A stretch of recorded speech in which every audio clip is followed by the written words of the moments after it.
You're in the Paracast, the gold standard of paranormal radio.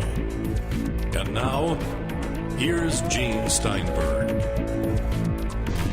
So this week we start our Paracast with a letter that we got from Rosemary Ellen Guiley. Of course, she was the one who appeared with a short interview from the International UFO Conference in Phoenix, and then later on a joint appearance with Phil Ambrogno, the disgraced UFO researcher who turned out to have totally fake credentials.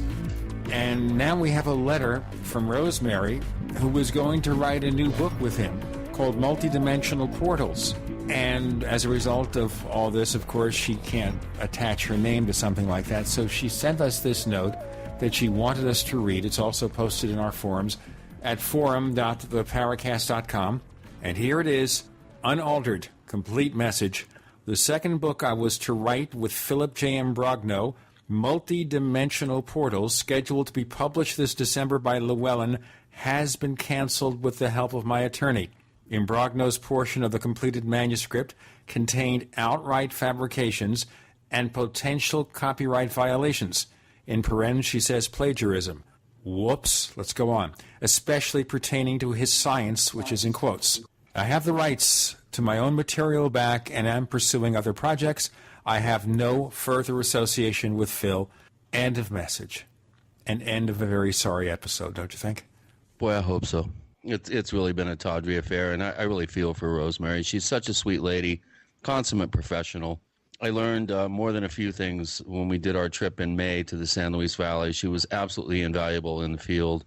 She really has just a grace about her that I really admire, and she is so well-versed in the field, and she's just a joy to work with. And I'm just so happy that she's managed to extricate herself without any undue harm, I think, to her professionally from this whole tawdry affair. And I really think it's really unfortunate that someone like Phil Ambrogno would take advantage of such a wonderful light like Rosemary.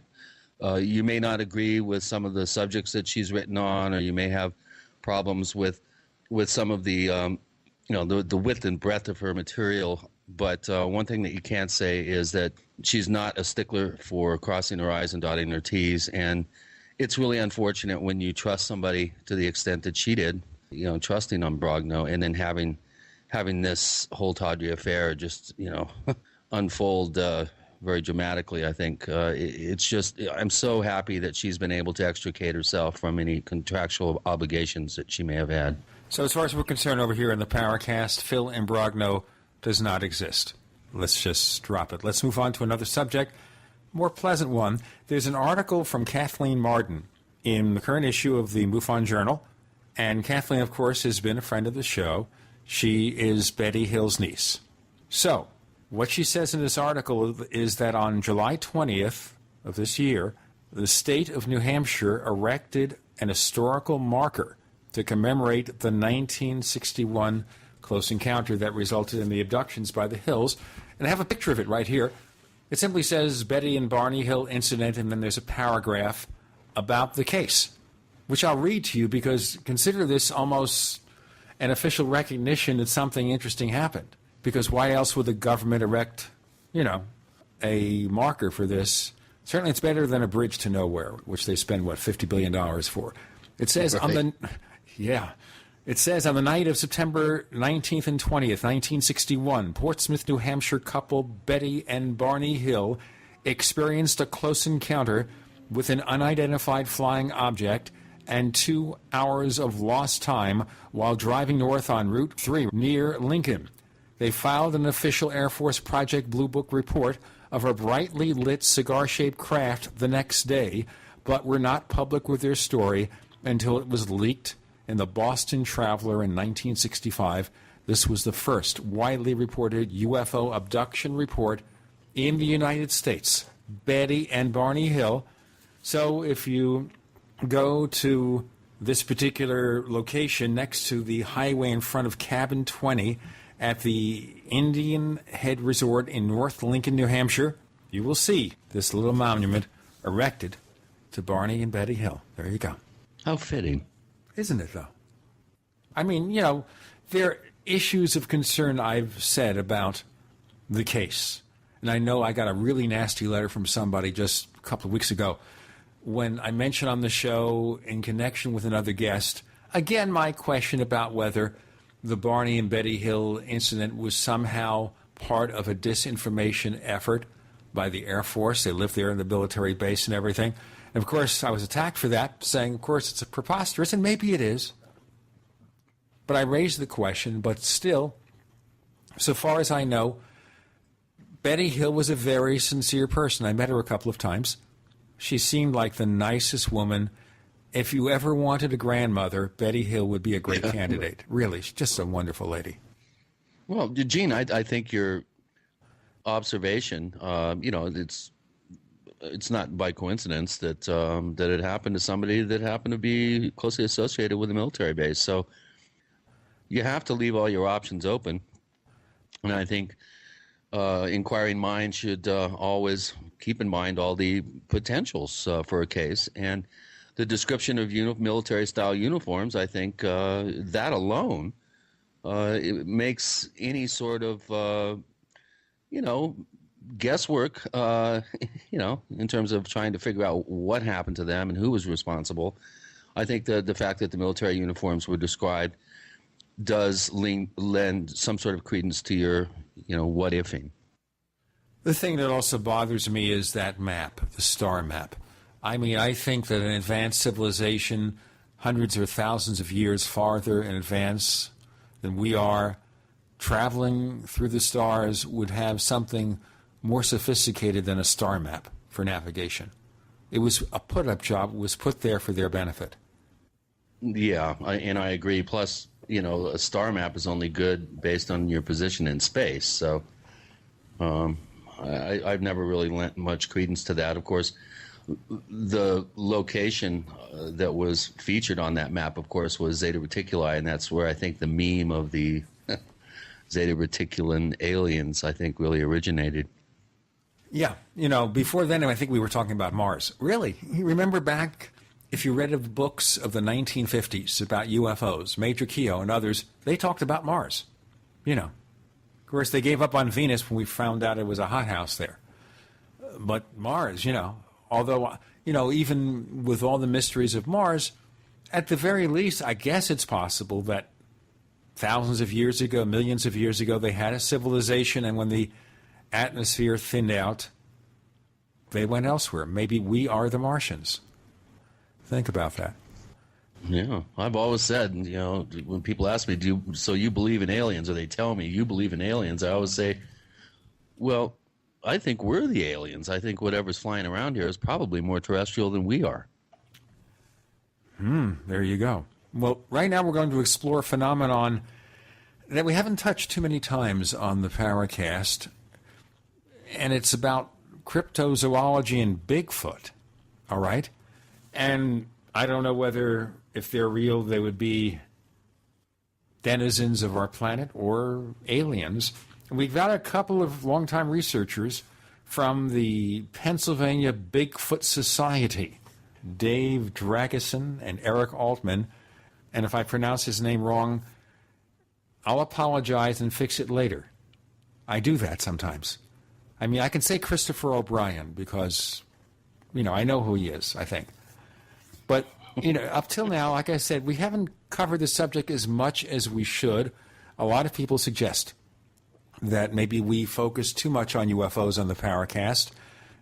And I don't know. We do cover other things. We're going to explore UFOs next week with, of course, a gentleman from Brazil to cover South American UFO sightings. But we've got a lot of other interesting things in the makings.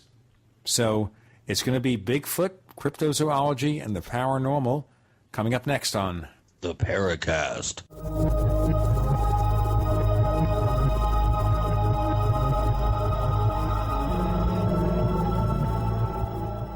I've got to tell you about this. GoToMeeting by Citrix, the way I meet online with my colleagues, has just added high-definition group video conferencing. It's called GoToMeeting with HD Faces. Now you can collaborate with anyone around the world face-to-face. And I've used GoToMeeting HD Faces because it's awesome. You see the facial expressions, and that can express so much more than words. And of course, the video quality is so clear and natural, it's got the highest resolution in the industry. Nothing compares. GoToMeeting with HD Faces will make your online meetings even more personal, engaging, and effective. Plus, it's so easy to use. All you need is an internet connection and a webcam. I want you to try GoToMeeting with HD Faces. My listeners can try it free for 30 days. Visit GoToMeeting.com. Click the Try It Free button. Use the promo code PODCAST. The promo code is PODCAST at GoToMeeting.com. Hi, Jason Lewis here. Anybody who's been listening to my program knows how shaky the U.S. economy is right now.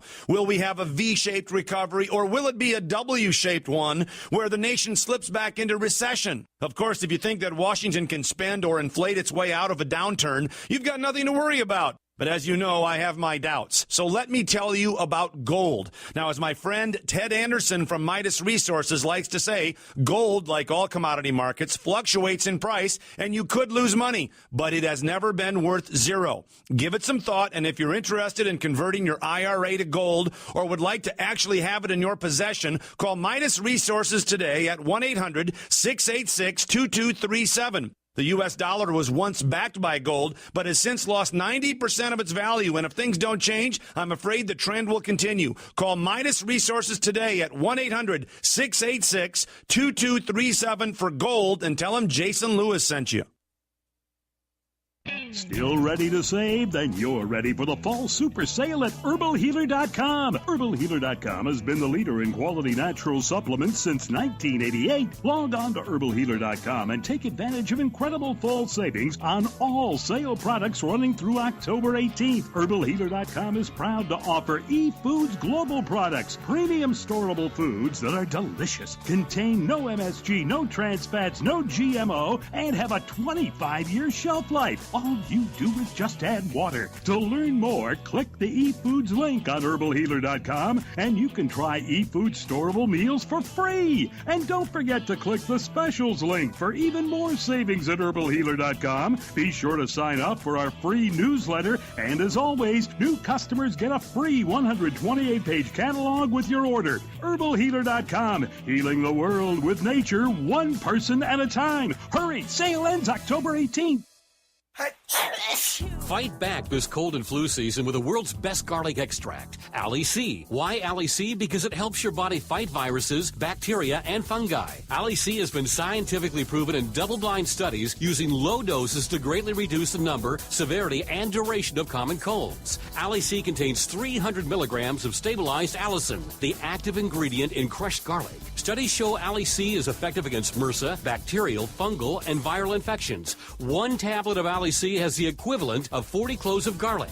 Ali C supports your body's resistance to all types of conditions and can help lower high blood pressure and high cholesterol. So boost your body's resistance to infection with nature's best garlic extract, Ali C. For more information and to order Ali C, call 877-888-7126 or go to garlichealthproducts.com. That's 1-877-888-7126 or go to garlichealthproducts.com for your Ali C today.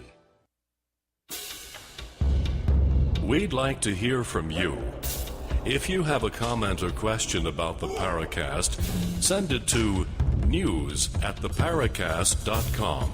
That's news@theparacast.com. And if you'd like to catch up on past episodes, we have hundreds of shows for you to download direct from theparacast.com. That's theparacast.com. Or check us out at iTunes.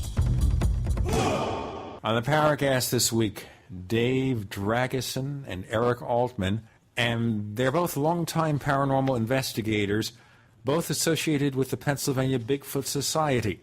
And as some of our listeners know, I lived in Pennsylvania a long time ago in the galaxy far, far away, actually in eastern Pennsylvania. Not in the part where they are. So I didn't see anything strange except for, some of the people down the street. or maybe they thought I was strange. But I'll let either you, Dave, or you, Eric, answer the first question, which is we have a lot of listeners out there who haven't really studied much on, say, Bigfoot, even though they've seen movies and occasional reality shows. So whoever wants to do this answer, explain what we mean by a Bigfoot. What kind of creature are we always referring to? David, do you want to take that? Go ahead, Eric. Go ahead. Okay. What Bigfoot is really a mystery. There's a lot of speculation out there about what the creature is, where it comes from, if it's a descendant of a primate. So we really can't answer what a Bigfoot truly is. However, there's a really good description that we are able to put together and piece together based on witness testimony. And that is, it's a bipedal animal, whether it's a human or a primate, we don't know, but it's a bipedal animal that walks on two legs, usually covered full body in either dark brown, black, gray, or even white-colored hair. Some cases report the creature looks like a human, has a lot of human-like features, especially in the face, and other cases report it looking more like a gorilla. The creature's size is usually about 5 foot to, we've heard cases even up as high as 10 feet in height. And the weight, we don't know exactly what the weight is, but estimates and guesses from witnesses describe this creature as being massive in size.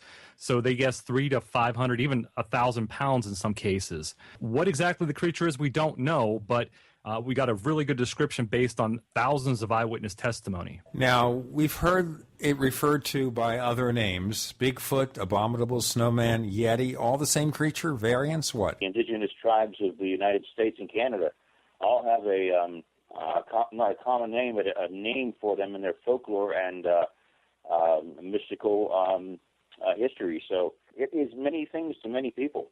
So this is part of the folklore. So this is something that's been here for a long, long time. Oh, yes, definitely. This dates back, and there are even cases that people speculate Bigfoot was talked about in the Bible. There are cases about in Genesis, they talk about these giant-like people walking a land.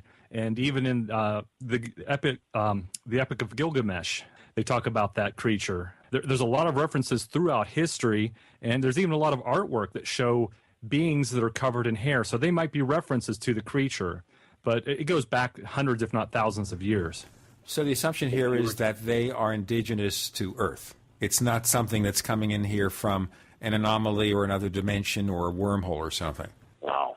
That's tough to say simply because the book is still being written. I think I'm in compliance with many of the scientists today who would probably lean toward it being a flesh and blood creature, but many people feel because of its supposed mystical qualities that it could be paranormal. But then again, if you want to look at paranormal and try to discern what that means, maybe we've lost the ability to become normal in a natural sense, like they've been able to progress, and we've become more attuned to the technological world. So we're kind of like stomping in an area that's a little gray as far as being acceptable in a third-dimensional or another dimensional sense. There is talk about possibly the smell that is associated sometimes with Bigfoot could be associated sometimes with the holes that they enter our dimension in and leave, which, it's there. Like I say, there's no validity to it, just theories. Okay, you mentioned an odor. What kind of odor are we talking about? Take it, Eric. Well, not in all cases, but some cases describes a very foul odor associated with the creature. Some examples would be very strong or pungent body odor, a musky type smell, a wet dog type smell, decomposing matter or flesh, fecal matter. There's a wide variety of smells that have been associated with some of these sightings. Not all of these cases have odors with them, but some do. All right, so if we have a race of creatures living around the world and we only see them occasionally, why can't we get some ironclad evidence that they exist? I mean, there's evidence, obviously, that things are going on, but we can't walk into, the major scientific institutions and say, okay, we have another species here, let's catalog it and let's figure out what it is.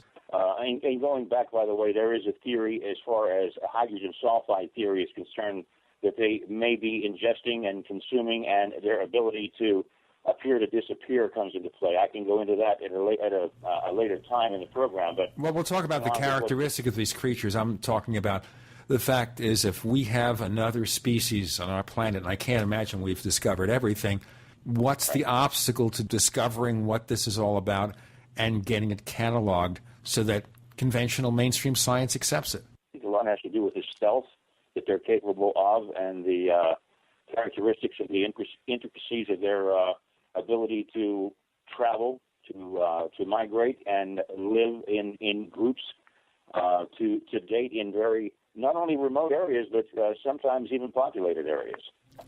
So I take it they're very intelligent. Oh yes. That's the general consensus, that they're very intelligent creatures. These tales go back hundreds of years, and they've avoided capture. They've avoided man being killed by man. And we, as researchers from the witness testimony, believe that they're intelligent enough to elude man. And we consider them, as David said, a very stealthy creature. They have this uncanny ability to hide in the woods and to not be photographed, to not be videotaped, to not be captured or run over by a car, or otherwise we would have had one by now. And all the evidence that they've ever left behind has been very soft. We're talking handprints, footprints, depressions in the soil, along with possible hair samples over the years. But like I say, it's soft. And of course, you know as well as I do, and I'm sure the people out in radio land and TV land are aware of the fact that very, very few photographs or videos exist, and we don't even want to see that as far as evidence is concerned. What we need is an appendage, a part of a body or an entire body in order to validate what we feel is a creature that does exist. Dr. Jane Goodall feels that there is a great North American ape, 3 subspecies possibly. So I kind of go into her corner with regard to the characteristics and the physical characteristics of these creatures from British Columbia and Alaska on down through Florida, and how they may change in some of their appearances and their characteristics, and then moving over to Texas, the creature that lives in that neck of the woods, so to speak, also comes up with a different physical or physiological appearance. Maybe it's a switch in the DNA or whatever, but we kind of feel that there could possibly be a number of subspecies. At least okay, we'll get into much more of this with Dave Dragosin and Eric Altman. We're discovering Bigfoot. You're in the Paracast.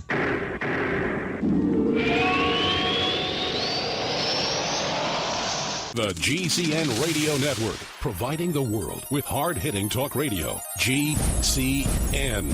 Great talk radio starts here. Neighbors, do you need to bring the final touches to your latest podcasts? Clean up the soundtrack of that holiday video. Mix together a few takes from your last jamming session. Process the audio files of the video game you're creating to sound just right. Well, look no further. Whatever audio-related task you're looking to perform, Amadeus Pro is the tool for you. It's the Swiss Army knife of sound editing. Go to HairSoft.com. HAIRER soft.com. So here's what happened. I was placing an order online. The site went down. It just stopped responding. It took hours before it returned, but I had already placed the order with another company. If your site goes down, you could lose business. And if you have a business or personal site, you'll want to know it's easy to run and it will stay online. At iWeb, your site is hosted on one of the most reliable networks in the world. Check it out. iWeb.com. That's iWeb.com.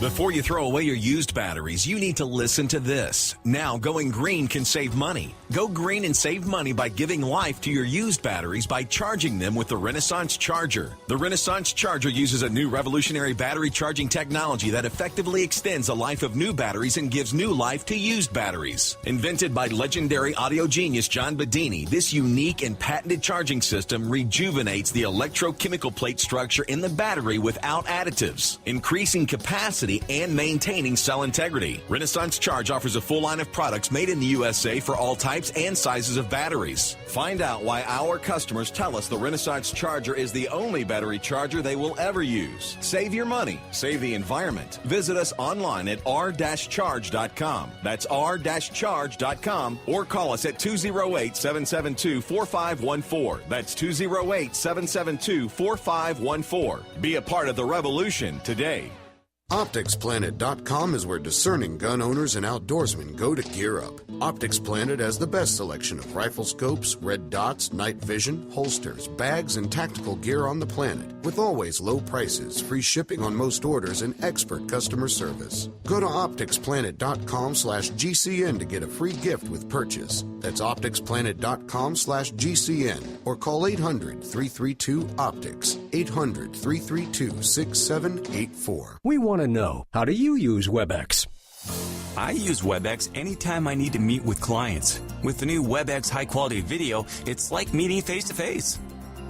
Connect online and share what's on your computer screen with others, anytime, anywhere, on their desktop, on their laptop, or mobile device. How do you use WebEx? Go to WebEx.com right now and try WebEx free. WebEx from Cisco. WEBEX.com. The food storage industry leader has done it again. Introducing FDG clubs and survival bucks from the Freeze Dry Guy. For over 39 years, the Freeze Dry Guy has served various government agencies and the private sector with the finest in storable foods and emergency rations. If you've wanted to build emergency food supplies but couldn't afford it, now you can. Go to freezedryguy.com, click on products, and look for the Freeze Dry Guy clubs to pay as you go. Now you can build food storage without going into debt. Choose from a payment range of $95 to $450 per month. Our clubs work with everyone's budget. Plus, when you join Freeze Dry Guy clubs, you'll get additional rewards. For example, this month, get 10% back in survival bucks on all purchases in the Freeze Dry Guy product line, plus free shipping within the lower 48 states on any order amount. Hurry, go to freezedryguy.com or call 866-404-3663. That's freezedryguy.com or call 866-404-3663. The Freeze Dry Guy, the best you can buy. Hi, this is Don Ecker, and you are tuned into the Paracast. Let me tell you what, you're going to hear stuff here that you probably won't hear anywhere else. Hear that, George Snorri?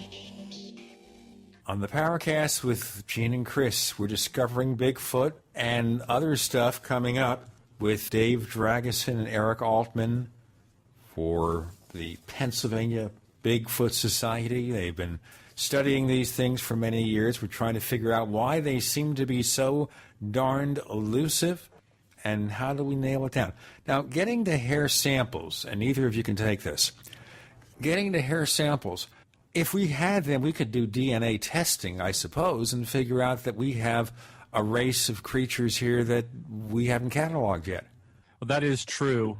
However, we don't have a species to match the DNA to. So all we can come up with is it's not matchable or identifiable to any categorized or cataloged animal species or human-like species that we have on record. So all we're left with is an unknown animal.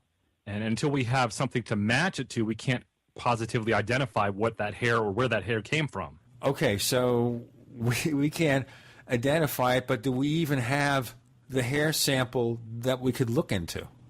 Is there such a thing? Are there hair samples that we could say, well, it's not a conventional animal? Oh, yes. There have been hair that's been collected for years by various researchers.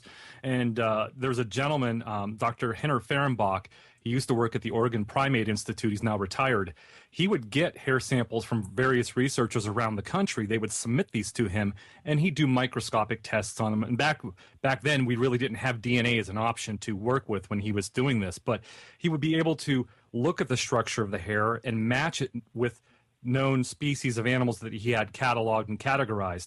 And he ruled out a lot of those species with I believe it was 12 or 13 strands of hair that was sent to him. And he felt those were authentic, legitimate Sasquatch hair. Now, he couldn't prove it because he didn't have a specimen or part of a body to match it to, but he felt because they didn't match a known animal and they were very close to some animals such as primates or even like a hominid, he felt that they were a Bigfoot hair. So yes, hair has been collected over the years, and most of it's been categorized as either unknown or unspecified creature. Okay, another question about this. We assume they don't live forever and that at some point they might die. Do we assume their civilization or their culture or whatever they are is advanced enough to bury their dead so we don't ever see that? Not a fact, but it's kind of like an assumption. in many cases, along with the fact that if you're at all familiar with how a corpse in nature can deteriorate and go to nothingness, you realize that that can happen quite quickly, depending upon the atmospheric conditions and the particular area where a body or a corpse is going to lie and be subject to the various insects and creatures that would scavenge it. So it's going to be gone quickly. I've hunted all my life. I've never seen a full body of a bear or a white-tailed deer in the woods. Usually it's maybe a remnant here or a remnant there, but I kind of feel that answers the question. The book is still being written as far as its social classes, or that may exist between the various groups that we think exist across the nation or across the world. In listening to you for the past few minutes, I get the impression of a creature that's almost a chameleon. It seems to blend into its surroundings and maybe change its look. Is that possible? Yeah, I would say it is, and simply because we don't know. So you can't rule out that realm of possibility. These creatures are usually dark in color, like a dark brown or a black. Even when they're grayish in color, they match very, very closely to the bark on the trees, to their natural habitat. So they could be hiding 10 feet away from you in thick brush, and you'd never see them. Chameleon, yeah, I'd call them a chameleon because they're able to blend into their surroundings so much to the point that we don't see them when we go out in the woods. An encounter is very rare. Do they have that ability to change shapes or change colors? We don't know that. But it can't rule that out of the realm of possibility at this time. Okay, so in general, what's the normal size range? They're always or mostly dark hair. Boy, that varies, and I'll go by my forensic sketches. I've been called upon recently to utilize some other skills in my file cabinet personally, and I've been drawing some eyewitness reports, and you're talking matted hair, stringy hair, short hair, dark hair, red hair, gray hair, white face, black face. I've accumulated enough sketches to realize that what was seen up in British Columbia maybe 13, 14 years ago also has appeared in 2009 here in southwestern Pennsylvania on a mountaintop in the Chestnut Ridge Mountains, and you're talking like a twin brother as far as facial characteristics and the physiological makeup of this creature. The hair color and the hair types vary, Gene. They really do. Now, in terms of the noise they make, do they roar at you? Do they speak gibberish? What? Go ahead, Eric. We've heard everything. A lot of the witness testimony talks about them giving off a very high-pitched female type of scream. Primates do that. Gorillas, orangutans, chimpanzees, they all let off some kind of high-pitched scream. And it's often been said these creatures do that, but they're also described as giving off low grunts, growls, like a wolf or a barking type noise, howls. And they're thought by many researchers to have the uncanny ability to mimic very well other animals, birds, other creatures in the forest, even humans. They're thought to be able to mimic owls. So they can make a lot of different noises. Unfortunately, I can't say that as a fact because we haven't been able to study them, but we've heard some pretty unusual things in the forest. Okay, so how do we... Wait a minute. I can tell you they can roar, too, because my one potential encounter, which featured a very sulfuric, sort of musky, like you said, fecal sort of human sweat and feces type smell, was accompanied by a roar that I would not know how to describe. It was something cross between a bull elephant, an enraged large cat, and maybe a locomotive. It's the only way I can describe it. It was so loud it bounced off the foothills a couple miles away. I can vouch to that. I could not argue with that because that has been reported, certainly, Chris. Yes. Okay, the obvious question that arises here, are they dangerous creatures? If you see one, will they run away from you or will they run after you? Well, I know they're territorial, and if you pose a threat to them, they're going to warn you ahead of time by some of the primate language, and that would be the tossing of articles from the forest floor. It could be the size of acorns to rocks the size of cantaloupes, but they seem to be pretty good throwers as far as missing you, but they're going to warn you. We've had reports of a situation in the center of Pennsylvania where primatologist was studying, and he had one charge him, but only charged him like a silverback would and stop yards away because he had been in this area for a period of, I believe, maybe 6-7 years, studying them eating the painted turtle eggs in that area. So they were used to his presence. It's uncanny. The danger is imminent. I would have to say, don't get their ire up as far as that's concerned, because I've heard tales where just this past weekend we were at a conference and a gentleman told me that when he was a young boy, and this would be again in the southwestern Pennsylvania area on Laurel Ridge, his grandfather witnessed a creature tear apart 15 dogs in a period of just a matter of minutes as the dogs attacked the creature. This was probably 40 years ago, but he remembers it indelibly in his mind. So if it's threatened, it's going to stand its ground, and because of its size, a huge adult, being anywhere from 7, 8, 9, 10, 12 feet, weighing over 500 pounds, I wouldn't want to mess with it. I wouldn't want to go up against it. And I'm like 280, 6'1". I just can't see anybody threatening it to the point where you're going to, I don't know, not be threatened back. Put it that way. Well, I'll tell you, the Eagles' defensive line could sure use a guy like that. We'll get into that and the sporting implications with Dave Dragosin and Eric Altman. Bigfoot's on the table. You're in the Paracast.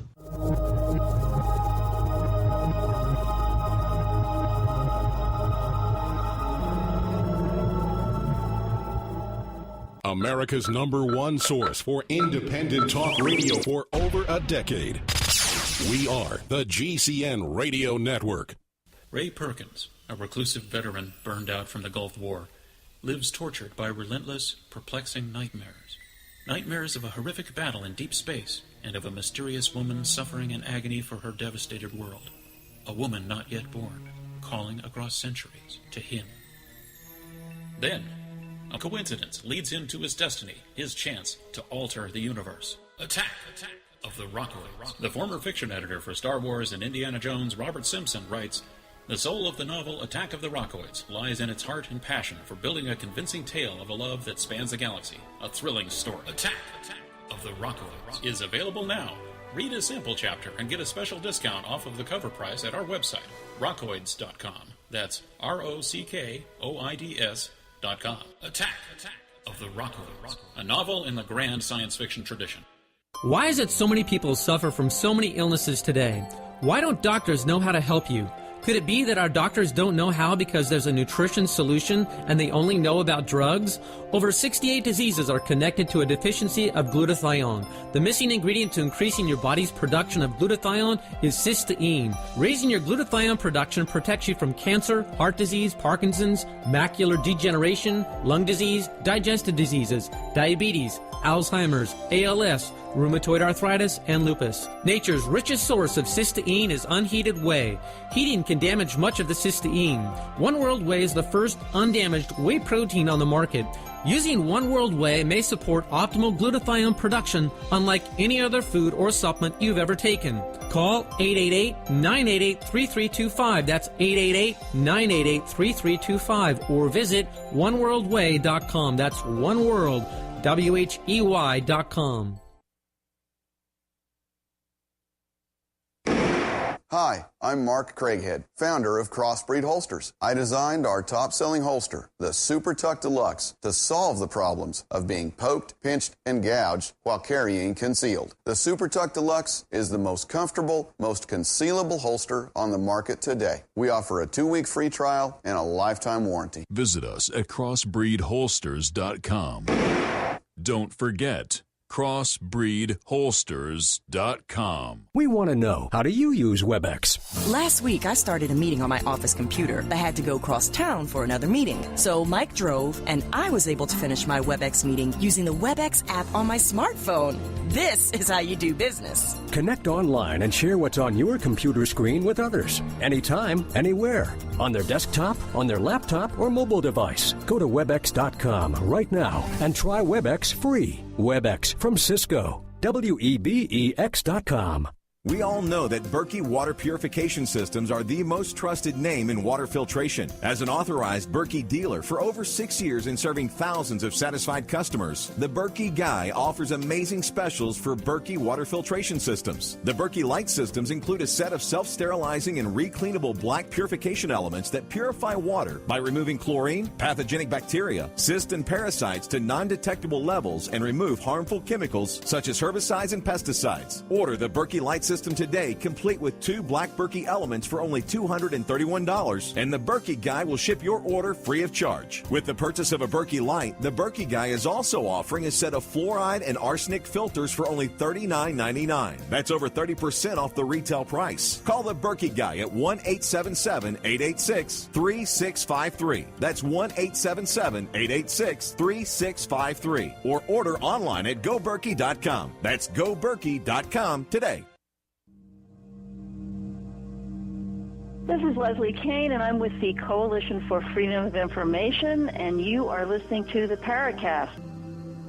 For this episode, Chris O'Brien has been using his best Bigfoot-style voice. Is that correct, sir? I haven't even started. I'm just getting warmed up. Okay. As the episode progresses, you notice his voice gets deeper and deeper, and suddenly it's down. Anyway, Dave Dragosin and Eric Altman joining us. We're talking about Bigfoot. We'll get into other stuff soon, but the question that was raised here, obviously you don't want to get their hackles up, and you don't want to threaten them. Are there any cases on record where they've attacked people or maybe hurt people? There are a couple cases that have been reported and documented. Whether or not they legitimately happened, we don't have factual evidence to say that's true. But these cases are older cases from the 1920s and even back in the 1850s. Yes, there are cases in history where these creatures have been reported to have attacked a human or been very aggressive towards humans. We can't prove that factually, but there's documentation that's been written down and collected. Most of these reports come from the early 20th century and the late 19th century. In 1850, there was a report that was filed by Teddy Roosevelt in his book called The Wilderness Hunter. And there's an interesting story in there about a trapper named Bauman and his partner that went into a pass in Idaho to do some prospecting and trapping. And while they were in this area in the mountains, they were approached by this creature. And it would harass them around their camp. It would walk along the tree line. It even came to the mouth of their lean-to one night, and they became so frightened of it, they shot at it. Well, after a few days of this going on, they had enough, and they decided to leave the mountain pass, and they went out to get their traps that next day, and because it was sunny and bright outside, they figured, oh, this creature's not going to come around. They went and collected their traps, and they split up. Bauman's partner said, I'll go back to the camp, clean up the camp, get us ready to go while you collect the rest of the traps. Well, Bauman did that. He collected the rest of the traps, and upon returning to the camp, he found his partner with a broken neck and large fang marks in the neck and these huge human-like footprints surrounding the body. Can I say if that story is true and it actually happened? No, it was a tale that was passed on to our former President Roosevelt, but it's one of those documented cases where it was written down. And there's been other cases like this, but they're very, very rare. Okay, so this is something around Mount St. Helens. Is a famous one from the early 20s where a Bigfoot was shot by a miner who was part of a group of miners in the area. And that night they were attacked by a group of Bigfoot that were rolling huge boulders down the hill on them and running full speed into the door. Right, that was Fred Beck and his encounter with what he called the Hairy Mountain Devils, and it took place in a mountain pass, Mountain Canyon, that's now known as Ape Canyon, and it's a very famous story. Fred Beck swore it until the day he died it happened. He wrote a book about it, his battles with the Mountain Devils, and that's just another one of those cases. But here in these two cases, and these are probably one of the few rare ones that happen, both witnesses or both humans shot at these creatures, therefore invoking them, provoking them, and the creature retaliated. It attacked the cabin the miners were staying in. It attacked the Bauman's trapping partner and killed him. So there's been cases where they've been curious and coming around, and for whatever reason, the humans shot at, or, like you said, shot at the one creature, and these creatures retaliated. So I don't think it's a case of them being aggressive or violent. I think it's a case of them being defensive. Well, it sounds I'd like to get out of there. There's been some cases in some Yeti, a very, I think, well-known case in the Tibet-Nepal area of a yak herder, a girl, who had a Bigfoot come down and wring the neck of one of her yaks in front of her in broad daylight for no apparent reason. So they can exhibit aggressive behavior, but I do agree that I think those very rare cases where you have real, head-to-head conflict, let's say, are as a result of humans taking shots at them or somehow, really angering these creatures. There's no doubt that there's a record of various instances whereby chickens have had their necks twisted off, domestic animals who have run toward the beasts or toward the forest creatures have been attacked. They certainly seem not to like cats or dogs that kind of infringe upon their territory. The one story comes to mind, it seems to be kind of an in-your-face, leave-us-alone situation is one from the Texas area and the Sabine River, the East Sabine River, where a hog hunter had baited and was up in a tree and watched while the hogs came up the river at daybreak and noticed something moving from tree to tree. When he put his scope up on what was grabbing his attention, he noticed that it was a big hairy hominid, and it jumped out of the tree and in two leaps swatted a hog up against a tree, ran over, pummeled it to death. The other hogs scattered. This creature stood up and gave a couple of whoops and grunts in a direction away from the hunter and was answered in two different directions, as though maybe it was hunting in packs.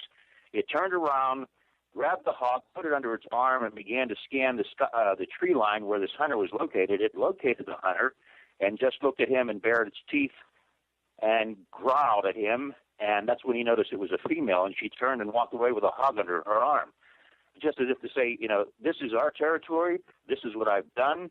And, of course, he sat in the tree just dumbfounded for a good half hour before he left, never to return.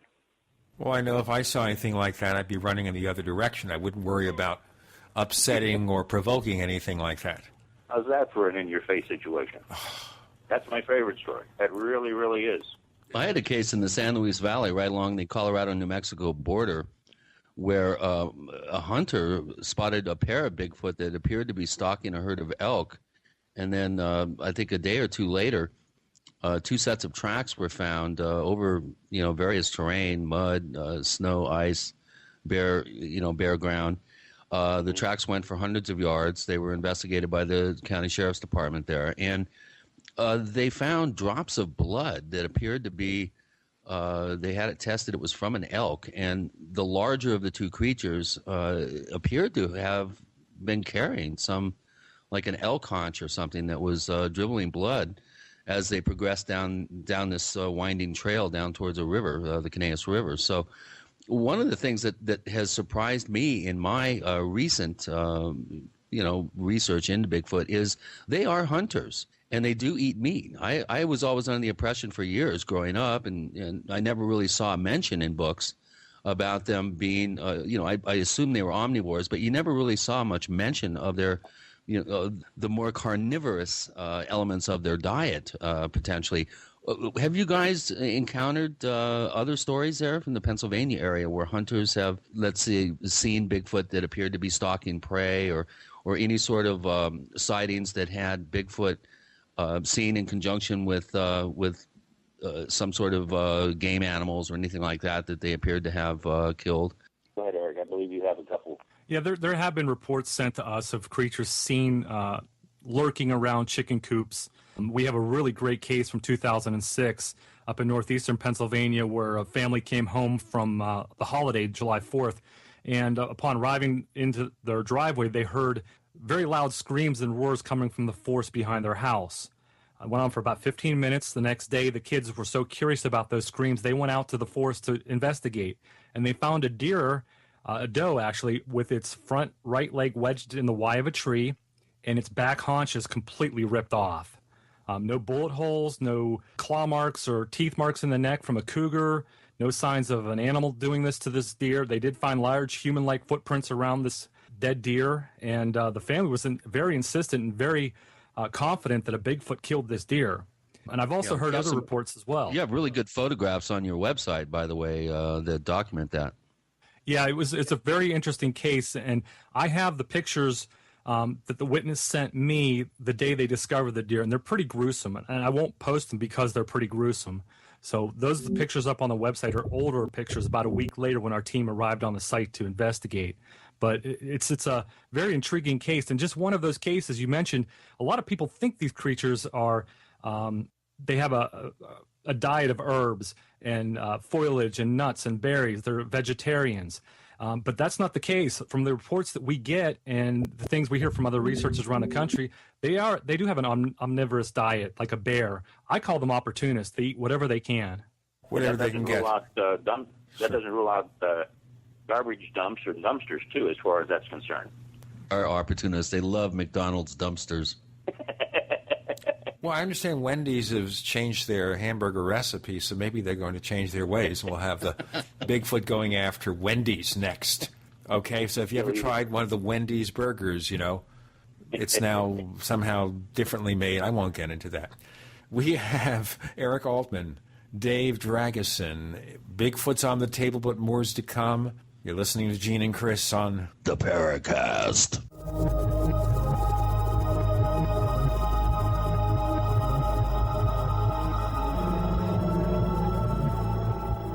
Are you tired of searching for great talk radio? Something more important. Search no more. We are the GCN Radio Network. Hi, this is Ted Anderson. If you own an Apple iPhone and love to listen to your favorite programs on GCN, I've got good news for you. I'm proud to announce that GCN has a brand new iPhone app available for our dedicated listeners at GCNlive.com. Listen to your favorite hard-hitting GCN programs live or on demand right on your iPhone. And the best part? The GCN iPhone app can be yours absolutely free. Download the iPhone app today by clicking on the banner at GCNlive.com. Again, that's GCNlive.com. We the people grow cotton, weave fabric, engrave ink, embed strips and fibers to protect from counterfeit and carting to a private bank, having it led back at interest, forcing taxes to service debt. This capitalism, or was Jefferson correct when stating a central bank issuing the public currency is a greater menace to the liberties of the people than a standing army? Ted Anderson, I'm placing a free silver dollar in a book that explains our monetary system. Call for your copy, 800-686-2237. It's time to understand the system. Call 800-686-2237. That's 800-686-2237.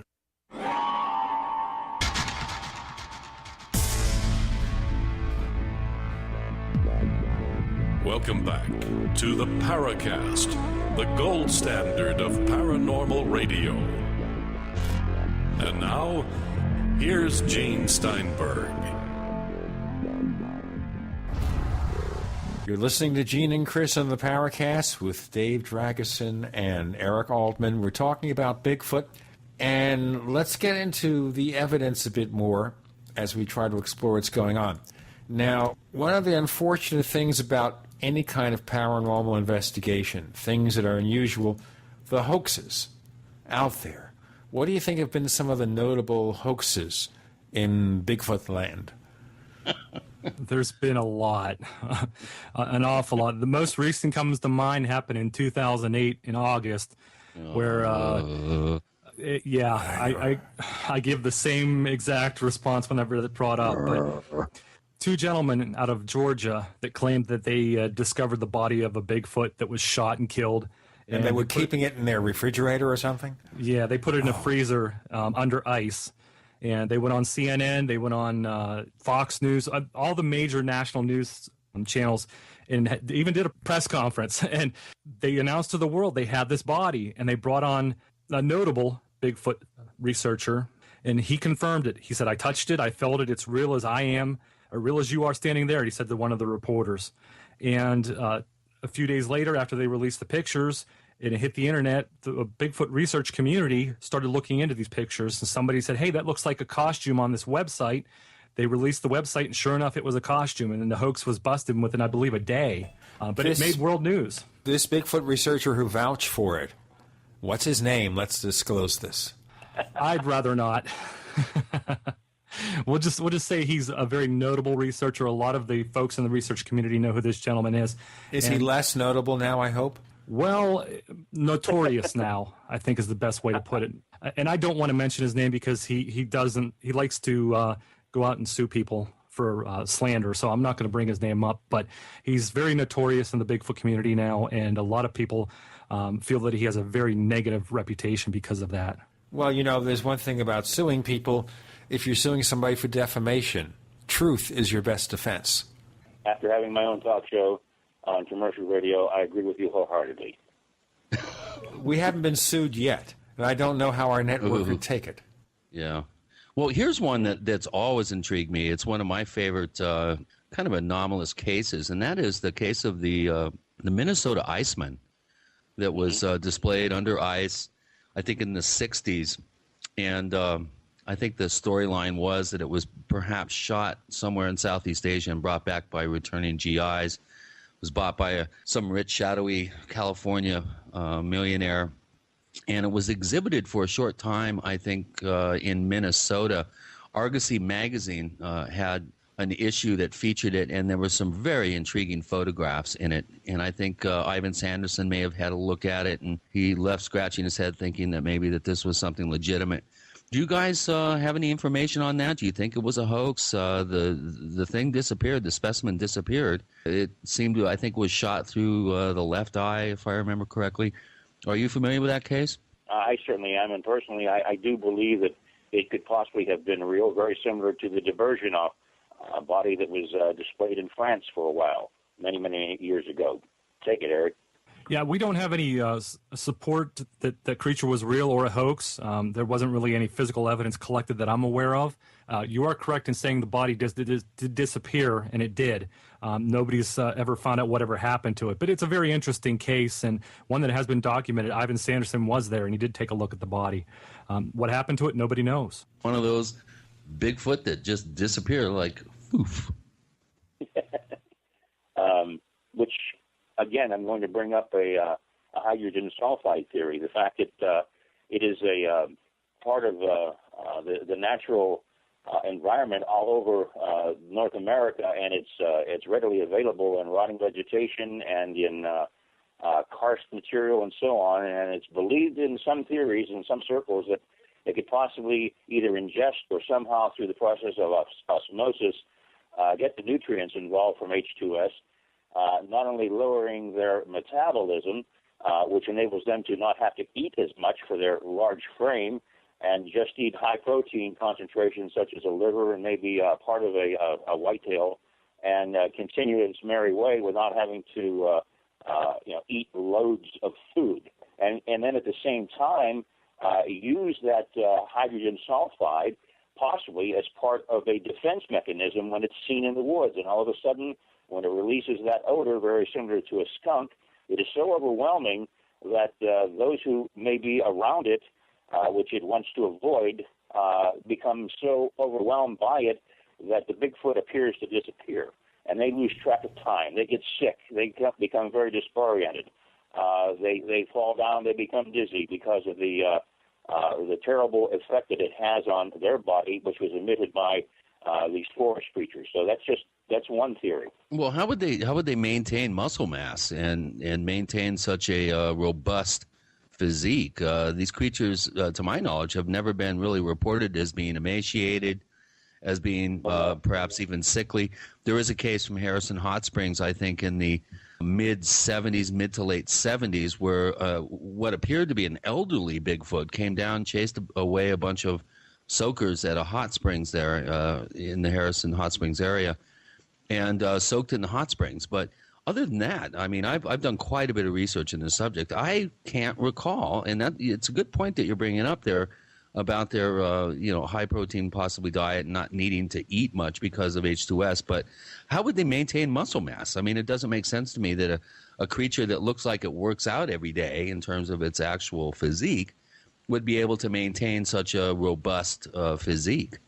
Well, I'm not going to maintain that this is a theory that every one of the forest creatures subscribe to, but possibly in time of low food volume in a particular area, that could be a situation where in place of a large substance of food, they may seek hydrogen sulfide in order to enable them to continue their existence in a lower metabolic rate.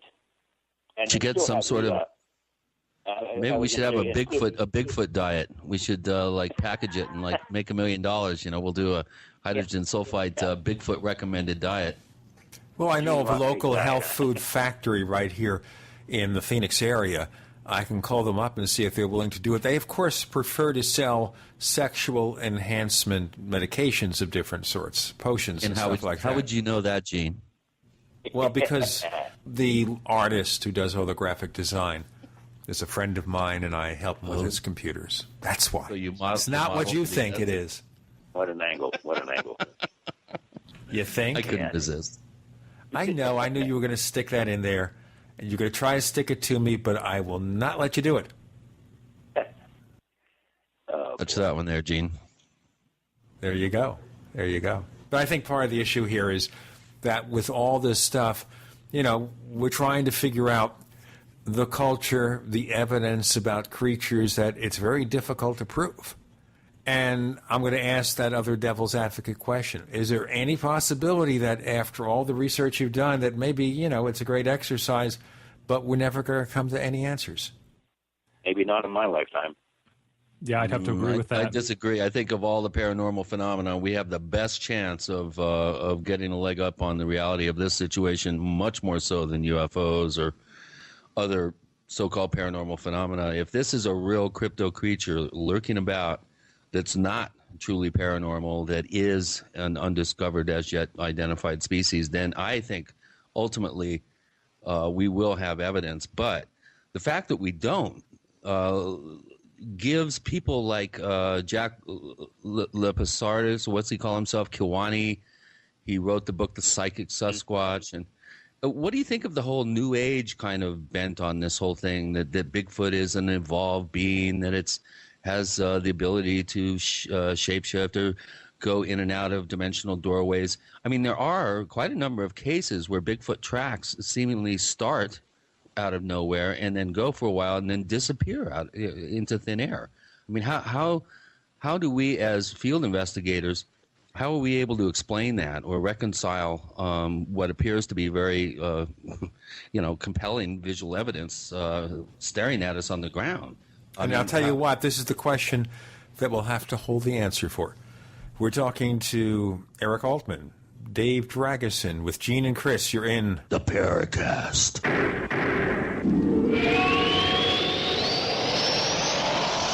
Have you been sitting on a few great domain name ideas but haven't locked them in for yourself? Good. Now you can buy them through the #1 domain name registrar, Namecheap.com, as voted by the top tech blog Lifehacker. Just like the name says, you can buy domains cheap, as low as $2.99, and every new domain comes with WhoisGuard, our special privacy service, free for the first year. Now that you know, it's time to grab those domain names before someone else does. Namecheap.com. Go now. Namecheap.com. Fate magazine provides true reports of the strange and unknown. Keep up with the latest on angels and miracles, psychic phenomena, ghosts, UFOs, life after death, and much, much more. To receive your free issue of Fate magazine, call now at 1-800-728-2730 or visit their website at www.fatemag.com. That's 1-800-728-2730. What are you waiting for?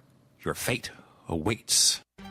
Gold isn't for you? Ted Anderson, president of Midas Resources, one of the world's premier gold and precious metal investing firms. I get it. You wouldn't buy gold if you believed that the government is doing a great job, that the Fed will stop handing out trillions of dollars like bailout candy, that Social Security would be there for you. That's not what's happening. You might even pass on gold if the stimulus package wouldn't fuel inflation, or that the dollar wouldn't lose value, or that your retirement would be secure. If all looks rosy to you, then now is not the time to buy gold. For the realist, there have never been more sobering reasons to diversify with gold. Since 2001, the U.S. dollar index has tanked 30% while gold has risen 300%. Right now, savvy investors are adding gold to their portfolios. You should too. Find out what they know. Call us and I'll send you 10 reasons why gold will do very well, free. 800-686-2237.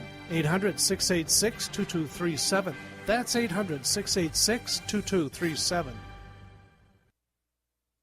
We all know that Berkey water purification systems are the most trusted name in water filtration. As an authorized Berkey dealer for over 6 years and serving thousands of satisfied customers, the Berkey Guy offers amazing specials for Berkey water filtration systems. The Berkey Light systems include a set of self-sterilizing and recleanable black purification elements that purify water by removing chlorine, pathogenic bacteria, cysts, and parasites to non-detectable levels and remove harmful chemicals such as herbicides and pesticides. Order the Berkey Light system today, complete with 2 black Berkey elements for only $231, and the Berkey Guy will ship your order free of charge. With the purchase of a Berkey Light, the Berkey Guy is also offering a set of fluoride and arsenic filters for only $39.99. That's over 30% off the retail price. Call the Berkey Guy at 1-877-886-3653. That's 1-877-886-3653. Or order online at goberkey.com. That's goberkey.com today.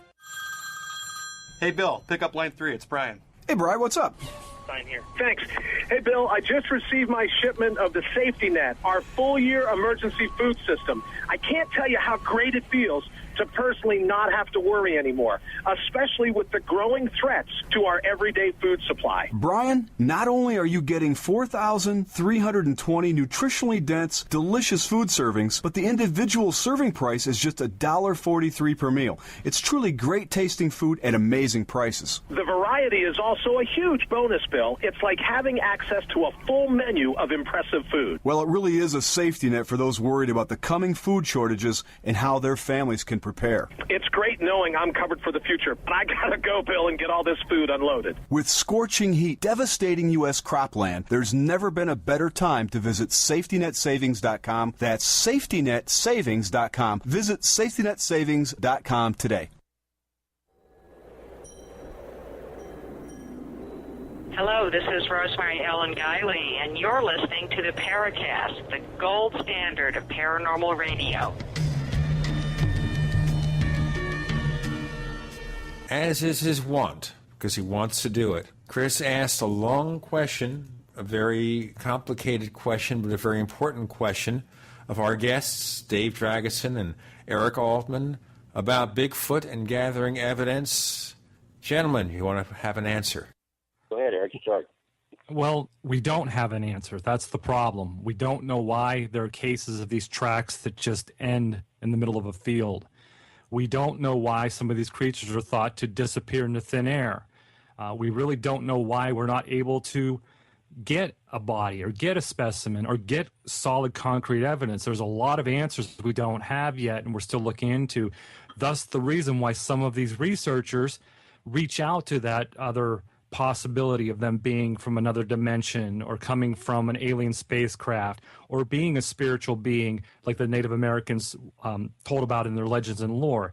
Unfortunately, this mystery is just that. It's a big mystery, and there's a lot of puzzle pieces missing, and it gets stranger and stranger the longer I do this. Dave can attest to that. We've run into things out there in the woods that we just scratch our heads at, and you can't really answer why we can't collect evidence, why these evidence the footprints in the field, why they disappear. I honestly don't know. I've been so dumbfounded in cases like that, and just I don't know. But I don't go reaching out saying they're mystical creatures and they have that ability. I just try to solve the answer for that particular riddle. Also, why is it that it seems that there are maybe some people who are more attuned to see them on a repeated basis than others? Are they closer to nature? Are they closer to the metaphysical forces that are about us than the bulk of our researchers are concerned? I've never seen one, and I can just attest the fact that when I've interviewed people for my forensic sketches, I can tell you what I see in their eyes and what develops in their voices as they begin to reiterate and tell me about their experiences.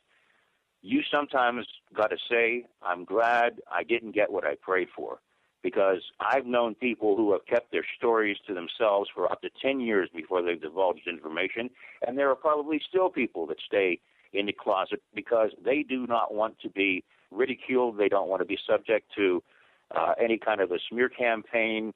They don't want to be called nuts. I feel sorry for them, especially if they have a story to tell that they're worried about it falling on a deaf ear or possibly a person who's going to make fun of them. the metaphysical world is a strange one, which I know very little about as far as my investigations are concerned, but I respect it. And I'm in a kind of agreement with Chris. I think we're closer than ever before as far as possibly one of these creatures goofing up and slipping. I really feel that either by accident or by curiosity is going to be the two keys by which we're going to be able to get some hard evidence on these guys. Absolutely agree. I'm still on the fence on that because I really think that, and I've been doing this a long, long time, and it seems like we take one step up and two steps back when it comes to these creatures. They're always finding a way to outsmart us. They're always finding a way not to leave evidence. We might get lucky. Dave's right. We might get lucky and they goof up or they slip up and we happen to be at the right place at the right time. But my feeling on it, as long as I've done this, is I don't think we're any closer today than we were 50 years ago. If there is one Bigfoot sighting, Sasquatch sighting, Yeti sighting, whatever you want to call them, whatever part of the world, one case that you cite to somebody saying, this is an example of something that we can't figure out, we have no idea what it is, it's too compelling. I can honestly tell you, in the years that I've been involved directly with one-on-one with people, I find that it's very interesting that there's always a nuance to a truthful person who has had an experience. Well, can you give us a single case, a singular case? Say, okay, here's the case that's going to make you look and say, gosh, I don't know what this could be. Well, I'm the going March to, 19...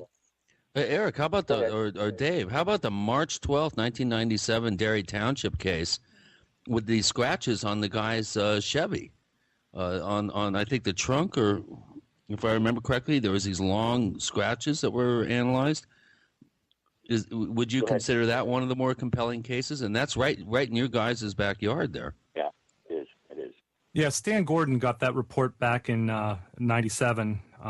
I think it was 94, if I'm not mistaken. It was one of those years. But he got the report, and it came from a bunch of younger adults, young men, who were out driving around the back roads of Derry Township and had several encounters with this white creature.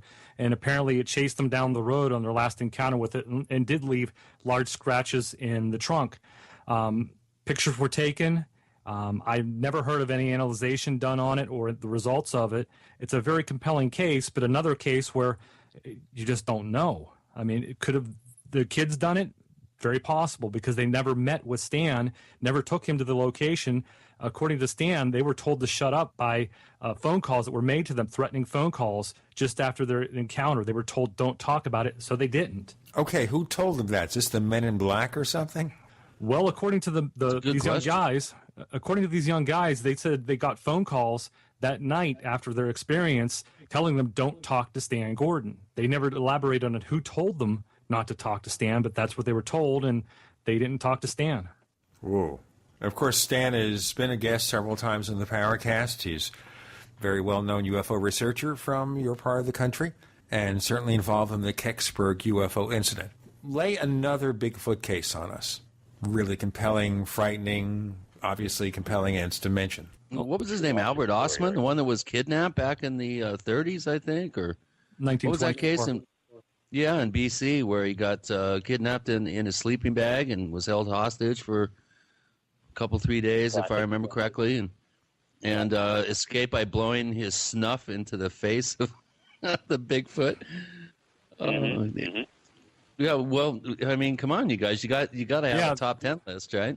Well, I have a case that occurred, and it's a very compelling case, and actually we have a couple that we can talk about. This one occurred back in, I want to say 2004, in South Greensburg, a very populated city here in southwestern Pennsylvania. It's a suburb of Pittsburgh, actually. And the case involved this creature coming around this family's home almost on a nightly basis for at least 2 weeks. They found large footprints. They had something huge walk through their garden and left a huge wake. They took pictures of it. You could see where the foliage and the plants and everything were just crumpled down as some big animal walked through it. But the most compelling part about that case was they had a golden retriever that they left out in the yard, and it had a dog box. This thing was so frightened by this creature coming around, it literally dug its way under the dog box and stayed under there for days and wouldn't come out. Now, Stan's a mentor of mine. You mentioned Stan, and Stan always brings up a good point. You know, people may lie, Our eyes may deceive us, but animals don't lie. When something happens to an animal, it really affects them, and they show that behavior. This dog under the doghouse would refuse to come out. We even put treats out for it. We tried to drag it by its chain. It just wouldn't come out. It was so terrified of something being around there. And we found trace evidence. We found footprints up on the hill behind the house. We found a huge 30-foot area of matted grass that looked like some kind of big animal rolled around in it. Unfortunately, we didn't find any hair samples there. We found the garden. They took pictures of it. They showed us the garden where some kind of big animal looked like it just paced back and forth through and just trampled all the vegetables and the foliage in that garden. It was a very remarkable case. We're going to be trampled on if we don't tell our listeners. We have Dave Dragosin, Eric Altman with Gene and Chris. You're in Paracast.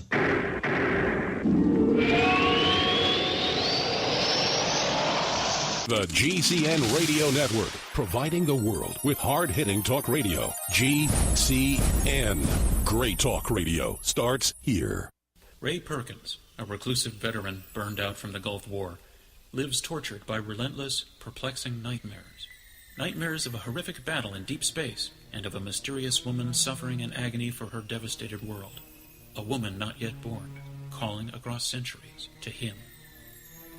Then, a coincidence leads him to his destiny, his chance to alter the universe. Attack of the Rockoids. The former fiction editor for Star Wars and Indiana Jones, Robert Simpson, writes, "The soul of the novel Attack of the Rockoids lies in its heart and passion for building a convincing tale of a love that spans the galaxy. A thrilling story. Attack of the Rockoids is available now.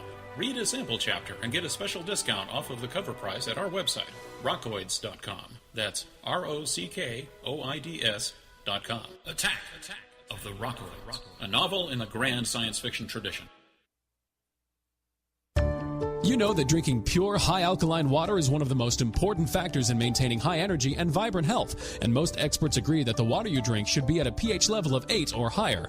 AlkaVision Plasma pH Drops, available only at alkavision.com, combine a unique formula of most alkaline minerals available. AlkaVision Plasma pH Drops alkalize your water, ridding the body of harmful toxins and acid, helping you to regain your energy and health. Alkalizing your water by simply adding 10 drops of AlkaVision Plasma pH Drops helps the body to rid itself of acidic waste, increases oxygen, and raises the pH of your body to optimal levels. And bacteria and viruses cannot survive in an alkaline high pH environment. Order your bottle of AlkaVision Plasma pH Drops for only $29.95 at alkavision.com. That's ALKA Vision.com, or call 269-409-1776. 269-409-1776. Alkalize your body. Supercharge your health at alkavision.com.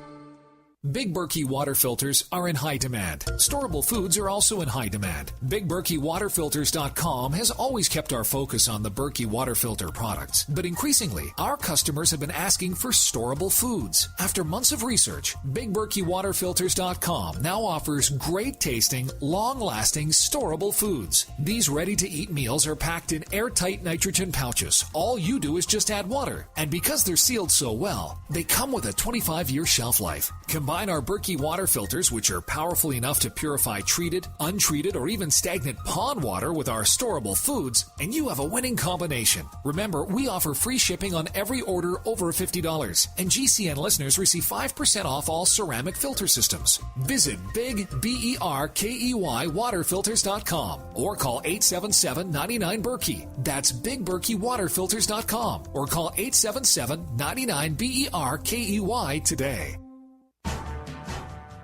Do you owe the IRS money you can't pay? Then listen carefully, because you already know that the problem won't go away by itself.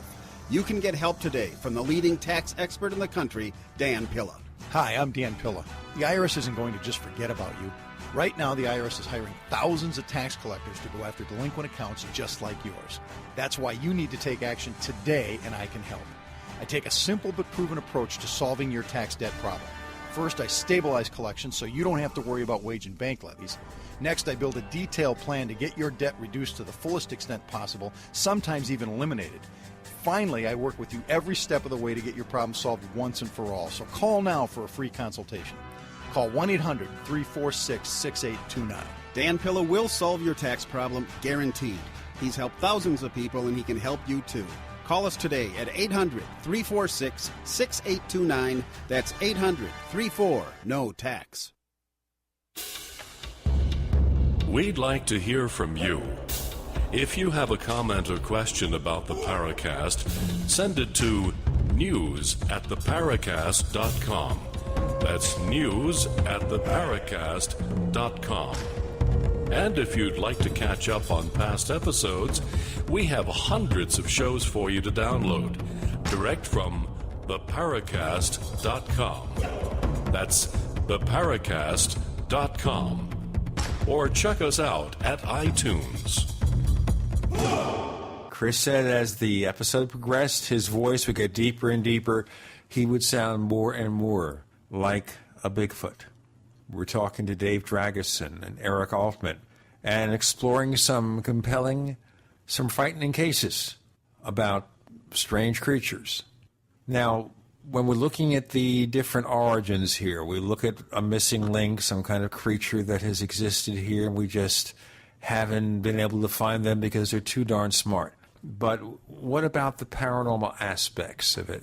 Because some people talk about other dimensions may be connected with UFO cases. So where do you folks stand on that? Either one of you. Wow, that's a whole plateful there. I'll be honest with you, I've not experienced any of my witnesses on a one-to-one basis tell me anything with regard to leaning in the paranormal or /UFO categories, with the exception of one, and that is the classic case that Stan Gordon has epitomized back in the late 70s in Fayette County, just north of Uniontown, in an area called West Lyson Ring, and the Pooch Kowalczyk story, where you had not only people who owned a farm and experienced a glowing light in the middle of the field that the cows would not go into to graze. This happened in the evening, and you're talking state trooper coming up and firing tracer bullets at two large creatures, one large, one small. I should say not two large creatures, but a large creature and an adolescent walking near the fence line with a state policeman. And my friend Pooch Kowalczyk and his family stood by and watched, and the bullets just went right through. That's about the only case I know of which has gained some great attention over the years. You want to expound on that, Eric? I think you know a little bit about it too. Yeah, that was a case that involved Greensburg State or Uniontown State Police, excuse me, and Stan Gordon was involved in it. There were other investigators involved in it. They even had a well-known psychiatrist, Bernhard Schwartz, I believe his name was. Yeah, it's a very well-known case in Pennsylvania in the historical archives of sightings, and it's for some reason back in that time, the early 1970s, 73 and 74, there were a lot more of these cases. A lot more involving strange lights in the sky, not so much as they are today. I mean, there's no reports we get today of Bigfoot being seen around a strange light in the sky or strange paranormal phenomenon. It just seems that 73, 74 flap that took place here in southwestern Pennsylvania had a lot more cases associated with it. Of course, there's always that the Clearview case that occurred just outside of the U.S. Air Force Academy near Colorado Springs, where a rancher was targeted by cattle mutilators. He would see these strange blinking boxes up in trees that would be there one minute, and he'd come back and they'd be gone. And then the climax of the case, which occurred over a period of a couple of months, if memory serves me correct, is some sort of saucer-type craft landing, and what appeared to be human, uniform-clad military personnel coming out and talking with the rancher and saying, oh, by the way, the blinking boxes you've seen and the Bigfoot that you saw that jumped over the fence and twanged it, they could hear the barbed wire, the top rung of the barbed wire going when they saw this creature sometime before this. He said, look over there. And they looked over, and underneath the tree was a Bigfoot standing there with one of these blinking boxes it was holding. And the guy reached down on his belt and said something to the effect of, well, we have control over them. You don't have to worry about them. And he hit a button, and the Bigfoot, fell down on the ground and kind of twitched and lay there. And then he hit the button again. The Bigfoot stood back up. Are you familiar with that particular case? It's called the Clearview case. Timothy Good mentioned it in his book, I think, Above Top Secret, or one of his earlier books. Does that ring a bell to you guys? Leo Sprinkle investigated it, Tom Adams, David Perkins. There are a number of Colorado and Texas investigators were involved, and of course Leo was up in Wyoming. But does that case ring a bell? I haven't heard it before. Likewise, which doesn't mean much as far as I'm sure it exists and it happened, but boy, that's extremely intriguing. I think this was 78, 79, I believe, was the time frame for this one. So a little later than the wave that you guys were referring to some years before. Now, that's an interesting point of view here about waves. Do we see waves of Bigfoot sightings as we see waves of UFO cases, UFO flaps, that sort of thing? Very possible. We had I have. Yeah. I know we've had a banner year in 2009 into 2010 here, right along Chestnut Ridge from the borders of Pennsylvania and West Virginia on up into the confluence area where we've had well over 20 sightings. Correct, Eric? Yeah, 2009, in the summer of 2009 it began, and it carried over into 2010, and we're still getting residual reports to this day of sightings occurring in that area. So you do see flaps happen. When and where they're going to happen, we don't know. We have no idea. It just starts to happen. And then you have dry spells. It's quiet for a year or two. You don't get anything. You don't hear anything. And then all of a sudden the activity picks up again. And then we get to the other possibility here, that of so-called window areas of paranormal events. So do you see any synchronicity at all between Bigfoot sightings, UFO sightings, etc.? Personally, I haven't. However, in 2007 and 8, and even into 2009, my good friends Stan Gordon and John Ventry reported over 300 cases, and most of those cases were reported to the Pennsylvania MUFON chapter. So there was a huge wave of sightings, and it still goes on today with the UFO sightings here in Pennsylvania. But I don't know if there's a correlation between the two as far as one happens and then the other one happens. I really couldn't tell you, but we've seen huge flaps of UFOs. We've seen huge flaps of Bigfoot sightings, and paranormal activity is always going on somewhere. As far as both of those occurrences happening, UFOs with Bigfoot, I can't attest to it as far as windows are concerned, not since like the middle to late 70s as it once was. Lately, maybe UFOs and then Bigfoot separate, but not together. So does that imply that maybe there is no connection? I think that really is left up to maybe the book still being written on that in many cases. Yeah, we have nothing to back that up or prove it. Exactly. So I'm going to ask you the same question, Chris. In your explorations of the Mysterious Valley, all these years you spent, have you seen correlations in terms of outbreaks of paranormal events? Well, only that flap of sightings that I investigated the last half of the last week of December 94 into the first half of the first week of January 95, I received, coincidentally, 7 reports, 3 of which were from that week period, and then the other 4 were from that fall, sort of mid to late fall period. So we did have, an amazing flurry, actually, of Bigfoot sightings, and then 2 weeks later, we had one of the, I think, the dark horse UFO event in the entire country when NORAD called the Rio Grande County Sheriff, which, again, Rio Grande County would be the next county north from where these Bigfoot sightings were. And NORAD called and reported what later turned out witnesses observed UFOs flying down into a mountain and possibly crashing. And we had a whole bunch of UFO sightings that surrounded that particular event. There was about a week lag between the Bigfoot sightings and then the tremendous upsurge of UFO activity. But it was very difficult for me, in my mind, not to somehow think that there was some sort of connection on some level between these two, what appeared to be, separate waves of events, but very, very close in time proximity. We're looking at the strange cases of Bigfoot, other paranormal events, and I'm going to start asking in the next segment about how you mount an investigation. If you're somebody who has the guts to do it, how would you investigate, or how should you investigate Bigfoot? If you have a comment or a question, please write us, news@theparacast.com. That's news@theparacast.com. We have Dave Dragosin, Eric Altman with Gene and Chris. You're in The Paracast.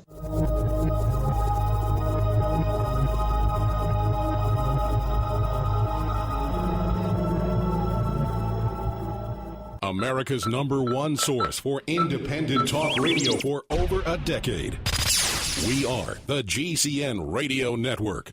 Graphic Converter is the image manipulation tool for the rest of us. It does not use any database. You get full control of all your files. Want to view the images of a folder? Drag it into Graphic Converter, and a powerful browser opens up to show your image files. You could use it for slideshows. You could use it to import images from digital cameras or from scanners. Need to do some image editing? You can do that too in Graphic Converter. Also print catalogs. Convert from so many formats I can't even list them. Download now to see if Graphic Converter is good for you, like 1.5 million other users. Guess what? You could save money when you buy Graphic Converter. Use the coupon code NIGHTOWL. Use the coupon code NIGHTOWL to get a special price for Graphic Converter. Go to lemkesoft.com. That's LEMKE soft.com. lemkesoft.com. LEMKE soft.com. I have bought a few bottles of Heart and Body Extract and have to say that it certainly does work. That's what Jack from Michigan had to say after his experience with heart pain and what he did to treat it with Heart and Body Extract.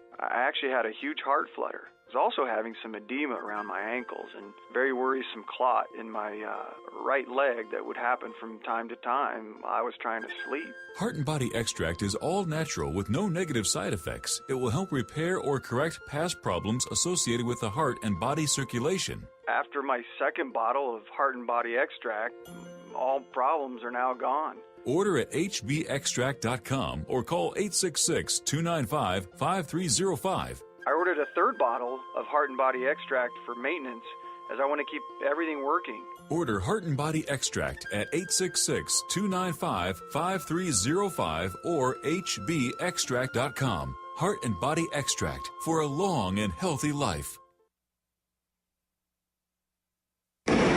Hi, I'm Mark Craighead, founder of Crossbreed Holsters. I designed our top-selling holster, the Super Tuck Deluxe, to solve the problems of being poked, pinched, and gouged while carrying concealed. The Super Tuck Deluxe is the most comfortable, most concealable holster on the market today. We offer a 2-week free trial and a lifetime warranty. Visit us at crossbreedholsters.com.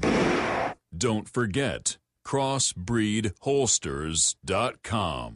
Question: when the next disaster strikes, will you be ready? Answer: yes. If you have top quality survival gear from thesurvivalzone.com. These days it's wise to keep a survival kit in your vehicle, home, and office. Thesurvivalzone.com specializes in ready-to-go wilderness, 72-hour, and compact survival kits, plus freeze-dried and dehydrated food, MREs, stun guns, non-hybrid seeds, and much more. Call 603-838-5933 to be prepared with thesurvivalzone.com.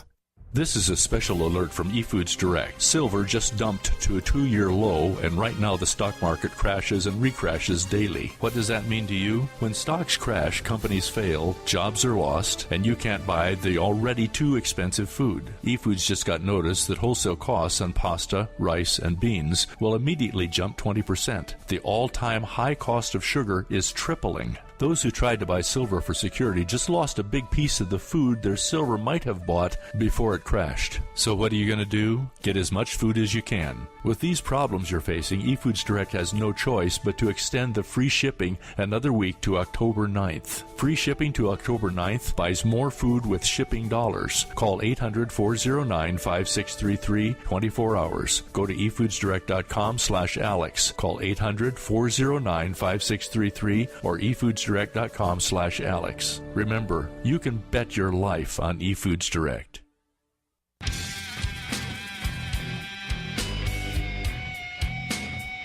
This is Kurt Seven, the author of UFO Mysteries, and you're listening to the Paracast.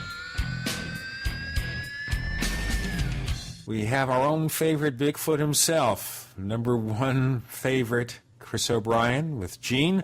Our guests this week, Dave Dragosin and Eric Altman. They're associated with an organization called the Pennsylvania Bigfoot Society at pabigfootsociety.com. They'll tell us more about later how you can learn more, but when you check the listing on our site, we have a link there on the Paracast.com so you can find it. So, gentlemen, perhaps either of you can define this. I want to mount an investigation. into Bigfoot somewhere. Maybe I've heard of cases in a particular area, particular region. Now I want to mount an investigation. Other than saying, I'm crazy doing it, how would I do it? Well, it does take some common sense. That's the first thing I would suggest. Which means give it up right now and just walk away. I've been telling people that for years. Yeah, really. Yeah, just slowly back away. Exactly. What we do in our investigations, and everybody's different. Everybody has their own methods, their procedures, the way they investigate. I don't think there is a right way or a wrong way. People have different ways they go about it. But in our case, if we get a report submitted to the website, it usually comes to my email, and then I send it off to the closest investigator to that location so they can get right on it and they can get right to the area as quickly as possible. That investigator will then contact that witness either by phone, by email, make some type of communication attempt to reach that witness. And if they're able to, we want to get as much information as we can on the phone, but we also want to try to meet that witness in person because, as Dave talked a little bit about earlier, you can learn a great deal from people's emotions, body responses, body language. And I prefer, and I know Dave will probably agree with me, I prefer meeting a witness in person.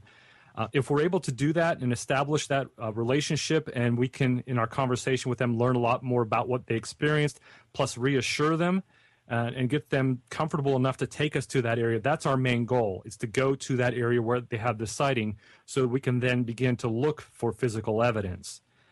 If that investigator finds physical evidence at that location or comes back to the group and says, hey, we've got something really going on here, the witness is credible, this is a hot spot, we've had history here, we possibly have some evidence there, then we bring in other researchers to assist. And Dave, you want to take it from there? The answer to the question, I think, is also going to rely on how much of an outdoorsman you may be and would know what to normally bring with you as far as being outfitted to the weather and the topography of your particular home, your location, or where you plan to investigate, along with any of the other neat little toys that you would like to decide to bring with you, including latex gloves and samples of, I should say, gathering tools in order to bring with you samples that you may find, or maybe some soft evidence, along with plaster of Paris depressions if you happen to find a print. So they vary quite a bit. It could get very extensive as far as like what my pack is involved with. I'm looking at one right now in my Sunforge room. I brought it out of the car recently. I've got a Coleman lantern. I've got a pair of boots. I've got a couple of parabolic microphones. I've got a couple of sticks for tree knocking to make some tree knock sounds, which is a very common sound that primates make. We think we've had some answers to it in response. I've got a walking stick. I've got a flashlight. And this is extensive. I even bring lures with me. I've even gone as far as putting out peanut butter, sardines, and anise oil. I'll do anything. I will do anything. And we've also included mother's breast milk, believe it or not, in a plastic bag. As crazy as that sounds, about 6 years ago in the middle of Pennsylvania.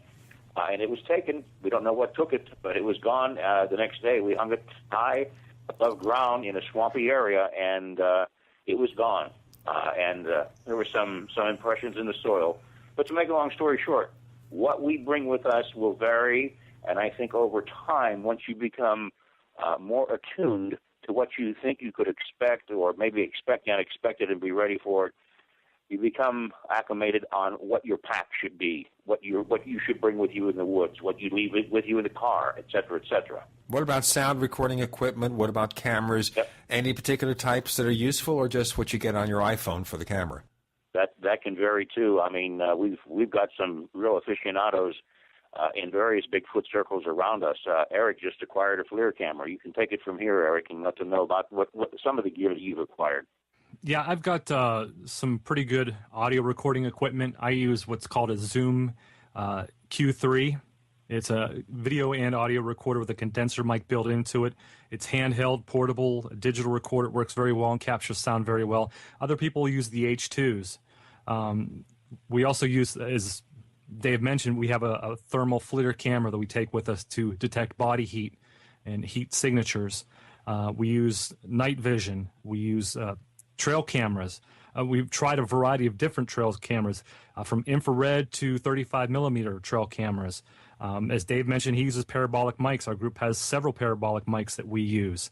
So it's all in what you can afford, and it's all in what your preference is. If you want to carry a large pack on your back to take all that equipment in the woods with you, by all means do so. Me personally, I used to haul all this stuff around, and it just got to be the point where it was monotonous and I wasn't catching any evidence using this stuff. So I carry very little when I go out now. 35 millimeter camera or a digital camera, high-def camera, and my digital recorder. That's about all I take. And a tape measure. That's about all I take. Okay, what about weapons here? Obviously, they appear to be dangerous. Should we have any weapons with which to defend ourselves? If you don't mind, Eric, let me walk into this. I feel that the bulk of America has become Disneyfied, and I say that in the sense that every critter out there is our friend, isn't it? No, it's dead wrong. And I would have to say protect yourself from the environmental scares that are real. I'm talking black bear, grizzly. I'm talking cougar. I'm talking feral hogs. I'm talking any type of predator that could possibly infringe upon you and your family's safety while you're out investigating. Protect yourself, whether that means just pepper spray or whether you feel safe with, like, for instance, a very popular gun nowadays is the Judge, which can be used either as a 410 shotgun shell or a 45 slug. And that's to protect against snakes or predators. That will vary, Gene, as far as how you feel safe in the woods. I'll be honest with you, there have been a few nights where I've been out and I'm glad I'm carrying, simply because I don't know what has been prancing around in the dark around me. Now, that doesn't mean I'm going to use a weapon, but it does mean that I feel protected with pepper spray, and I feel a little bit more secure with items as such. I'm not talking, heavy ballistics here. I'm just talking some protective means, moderately speaking. Well, that's the other question, too, here. I think if somebody was going to get... You're not going to bring a 22 out with you and expect to stop a rampaging Bigfoot. Well, it doesn't matter. I wouldn't take anything unless I had training to use it, because I'd end up shooting somebody I know. Of course. So this is not something... We're not recommending, folks, here that you bring a deadly weapon with you, because if you don't know what you're doing, you can cause all sorts of havoc. You might be going into areas where it's not allowed. You might hurt the people that you hope to protect. And there's another question I'm going to ask about that, which is it possible to try to capture one of these things, get the ironclad evidence? So, guys, let me ask you a quick question here before we go on. How can a person learn more about the Pennsylvania Bigfoot Society? Well, we have several ways of folks finding information about us or contacting us, and one of them being our website, which is pabigfootsociety.com, or if you go to Google or Yahoo, just type in Pennsylvania Bigfoot or Pennsylvania Bigfoot Society, our website comes up. And we're also on Facebook as well. If you type in Facebook in the search engine, type Pennsylvania Bigfoot Society, you'll find us there as well. Lots of information, photos, especially on our Facebook page. I keep that one more updated than our website. Is this a membership organization like a MUFON where you join, pay $10 a year or something, and you get your membership card? How's it work? It is a membership organization, but it's by invitation only. We don't just take anybody that's interested in joining. We have public expeditions yearly, actually biannual, and we invite the public to come join us so we get to know them. They get to know us. If we feel they're a good fit and would make a good member, then we send out the invitation to that person. And likewise, they can make that determination if we're a good fit for them and they can join us. So we don't have an open membership where anybody can join. We have a private invitation-only membership. And as of the last 3 years, no, we have not collected dues. Okay, so basically as it is, most of what we learn about your organization is available online. Tell our listeners what the address again is. It's pabigfootsociety.com. We have Eric Altman, Dave Dragosin with Gene and Chris. You're in the Paracast.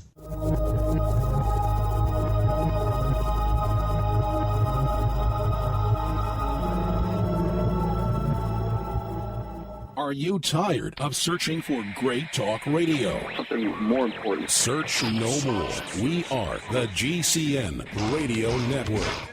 Hi, this is Ted Anderson. If you'd like to listen to GCN programs on the go, I have great news. GCN has created a Droid and iPhone application, and it's free. Just as easy as going to GCNlive.com, click on the banner, and download. Before you know it, you'll be listening to your favorite hard-hitting GCN shows, live or on demand, right on your Droid or iPhone, 24/7 and on the go. So download the Droid and iPhone app free by clicking on the banner at GCNlive.com. Thanks again for listening to GCNlive.com. Again, that's GCNlive.com. Hi, this is Ted Anderson. Have you ever wondered why banks, stockbrokers, investment advisors won't talk about gold IRAs? They've been available since 1986, yet the financial industry won't recognize the value of gold for your retirement. Gold has outperformed paper investments, yet no word about IRAs. If you would like to have gold for your retirement, call 800-686-2237. Don't get left behind by rising inflation and low returns. Call 800-686-2237. Secure your future and call 1-800-686-2237.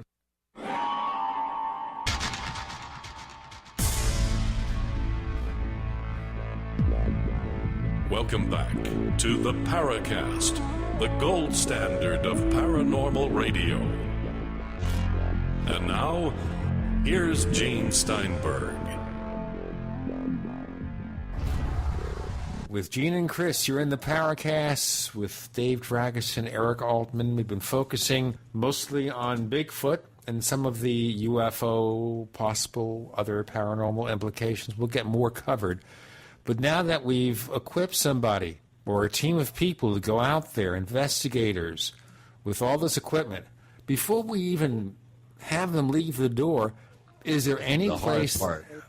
The hard This part. is the hard part. Okay, this is the hard part, folks, which is, you just can't go out there not knowing what you're doing. Is there any place you can receive training on how to do this? No, not really. There isn't a Bigfoot manual out there. That wasn't the hard part, Gene. It's where do you go? That's the hard part, because I think, as Eric was kind of intimating here before, you're going to be spending hundreds and hundreds and hundreds of hours with no result, hoping for that one event that's going to make it all worthwhile. And it's knowing where to go and being lucky enough to be in the right place at the right time. That's the hard part. Just like a good hunter may scout an area before he or she decides upon it being a hotbed for potential game, you should know the characteristics or what database of information we've been able to accumulate or rely upon over the years, and that is the water routes, possible game trails, how to recognize them, and the fact that we are a go-to site when people have an experience or a sighting gives us a little bit of an advantage. Like Chris said, you could spend hundreds of hours in Sector 3 up around, Podunk U, and all of a sudden it's in Sector Z all the way out by your grandma's house, and you had no idea. So that is an advantage to us whenever we have a witness give us some information with regard. And the fact that we do have people spread across Pennsylvania, hopefully we can get to them within 24 or 48 hours, so either the trail stays hot and or that image is still fresh or the experience is fresh in that witness's mind. Do you ever want to try to capture one of these things? I doubt it. These things are so strong and agile. I've had people say that they've been clocked somewhere between 25 to 27 miles per hour bipedally. If they've dropped all fours, they become even more agile and about twice as fast. The ability for them to be able to, in the dark of night, step and know where they're stepping, and get around what would be obstacles in the wood for the human eye, gives them they have some kind of advantage. They have to, in order to be able to be so agile and move so quickly and stealthily in the dark of night. Just the mere fact that you try to wonder what the heck is going around you in the middle of the night or in the light of day. These creatures have been known to be quite effective, quite agile, quite fast. I wouldn't want to capture one. I'll be very honest with you, Gene. I don't know how I would capture one unless they were to have a heart attack and lay down in front of me. I don't know whether or not I would have the rope with me to tie them up and keep them down. We don't want that to happen. Right. It's like trying to go into the UFC as a novice and tackle Anderson Silva or I don't know, Brock Lesnar. I think would probably be the more appropriate fighter. Here's one. There was a rumor going around not too long ago on the internet, and I did hear rumblings of this back in the mid '80s about the Mount St. Helens eruption, and there were stories that the U.S. military had brought in choppers and search teams, and they were looking for Bigfoot that had been caught by the Mount St. Helens eruption. And there's one story, I think David Childress, who we had on the program some months back, talking about his books, I think one of his latest books, Yetis, Sasquatch, and Hairy Giants, that there were some stories about people seeing a recovery team that was able to actually capture a Bigfoot and possibly even, I guess, acquire the remains of one. Do you guys know anything about that? Have you heard anything about that particular scenario? I remember reading it, and to me it was, in a nutshell, there was a group of animals that lay dead because of Mount St. Helens. There was a group of humans, and then there was a group of creatures underneath a tarp that kind of looked like Chewbacca, and they were told to just keep quiet and walk away and don't say anything to anybody. Now, that's it in a nutshell. And by the way, folks, Chewbacca was not a real Yeti brought in there and, with a trainer.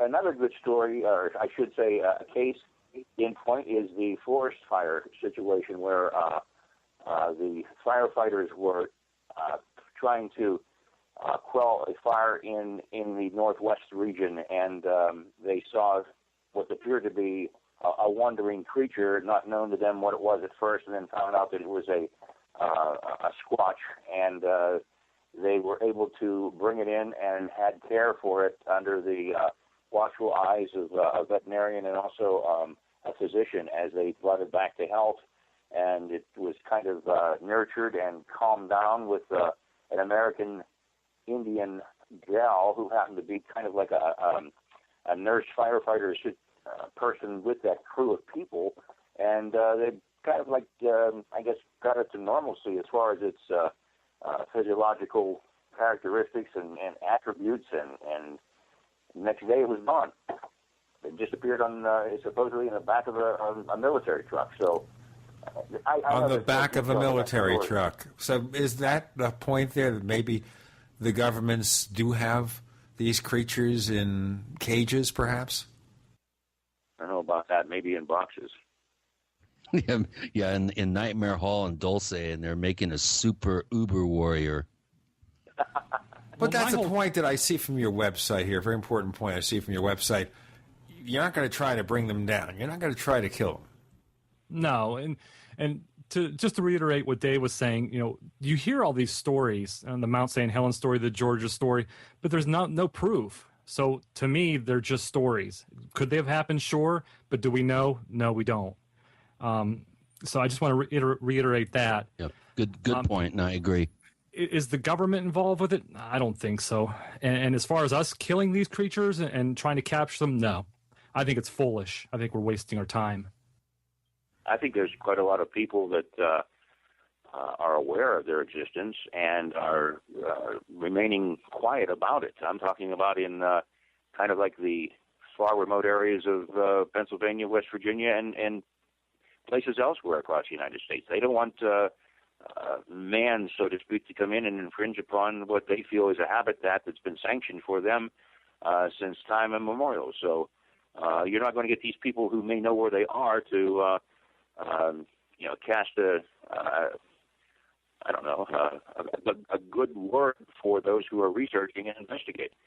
Going back to the possible situation of curiosity versus accident, one story I wanted to bring up was with one of our investigators out east in Pennsylvania who came to the aid of a family who would see an adult at their home stay by the wood line and a young adolescent squatch come and stay by the house and just stare into a certain area of the home. And upon investigation, one of our experienced researchers went and observed the tree line where the adult stood and could observe the adolescent, and then went to where the woman of the house said the young creature would come and sit and just watch. And our researcher sat down on his haunches and looked in to the bottom portion of the house, and there in the basement area was where her son used to have his bedroom as he was growing up, no longer, but still kept as it was whenever he was living there. And here in his bedroom was a rocker recliner, and in the rocker recliner was a stuffed gorilla with a cowboy hat on. That's what the little one was looking at. That's what intrigued it. That's what it was curious about. Well, David, that brings up a really interesting point. And one of the things that David Childress happened to, kind of emphasize and mention is an apparent fascination by these creatures to human sexuality. Well, you know what? That opens up a whole thing that we want to explore more in the next segment. You're listening to Gene and Chris. We're talking to Eric Altman and Dave Dragosin. You're in the Paracast.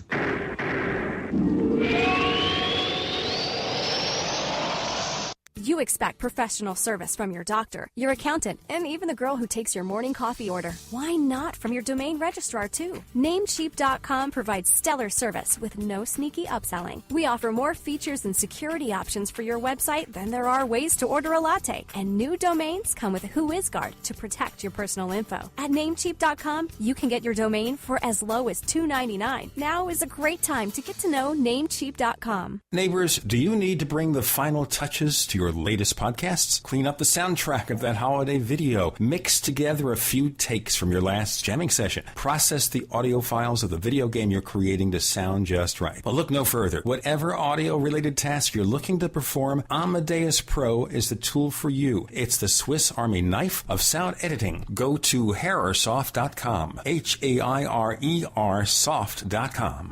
Have you ever felt like the United States government knows way too much about your financial affairs? I continue to hear stories about property seizures, frozen bank accounts, confiscation of stocks and bonds.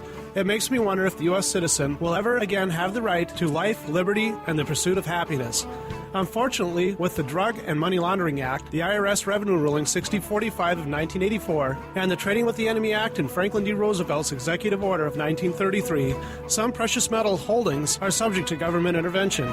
For this reason, Midas Resources has prepared a report explaining the boundaries of trading precious metals privately. Whether if you have any intention of trading with Midas Resources or not, I have instructed my representatives to give this report out free. Call for your free copy at 1-800-686-2237. When investing, always proceed with caution. Again, call 1-800-686-2237. Exercise your legal right to trade metals privately. 1-800-686-2237.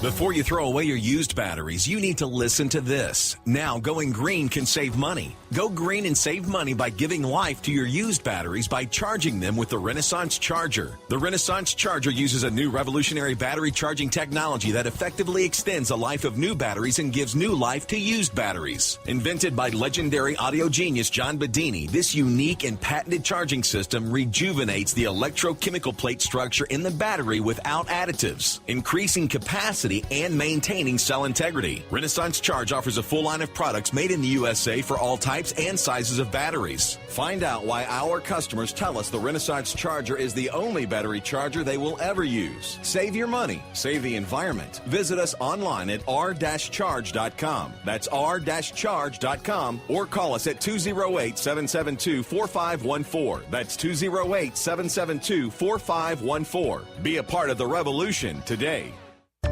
You know that drinking pure, high alkaline water is one of the most important factors in maintaining high energy and vibrant health, and most experts agree that the water you drink should be at a pH level of 8 or higher.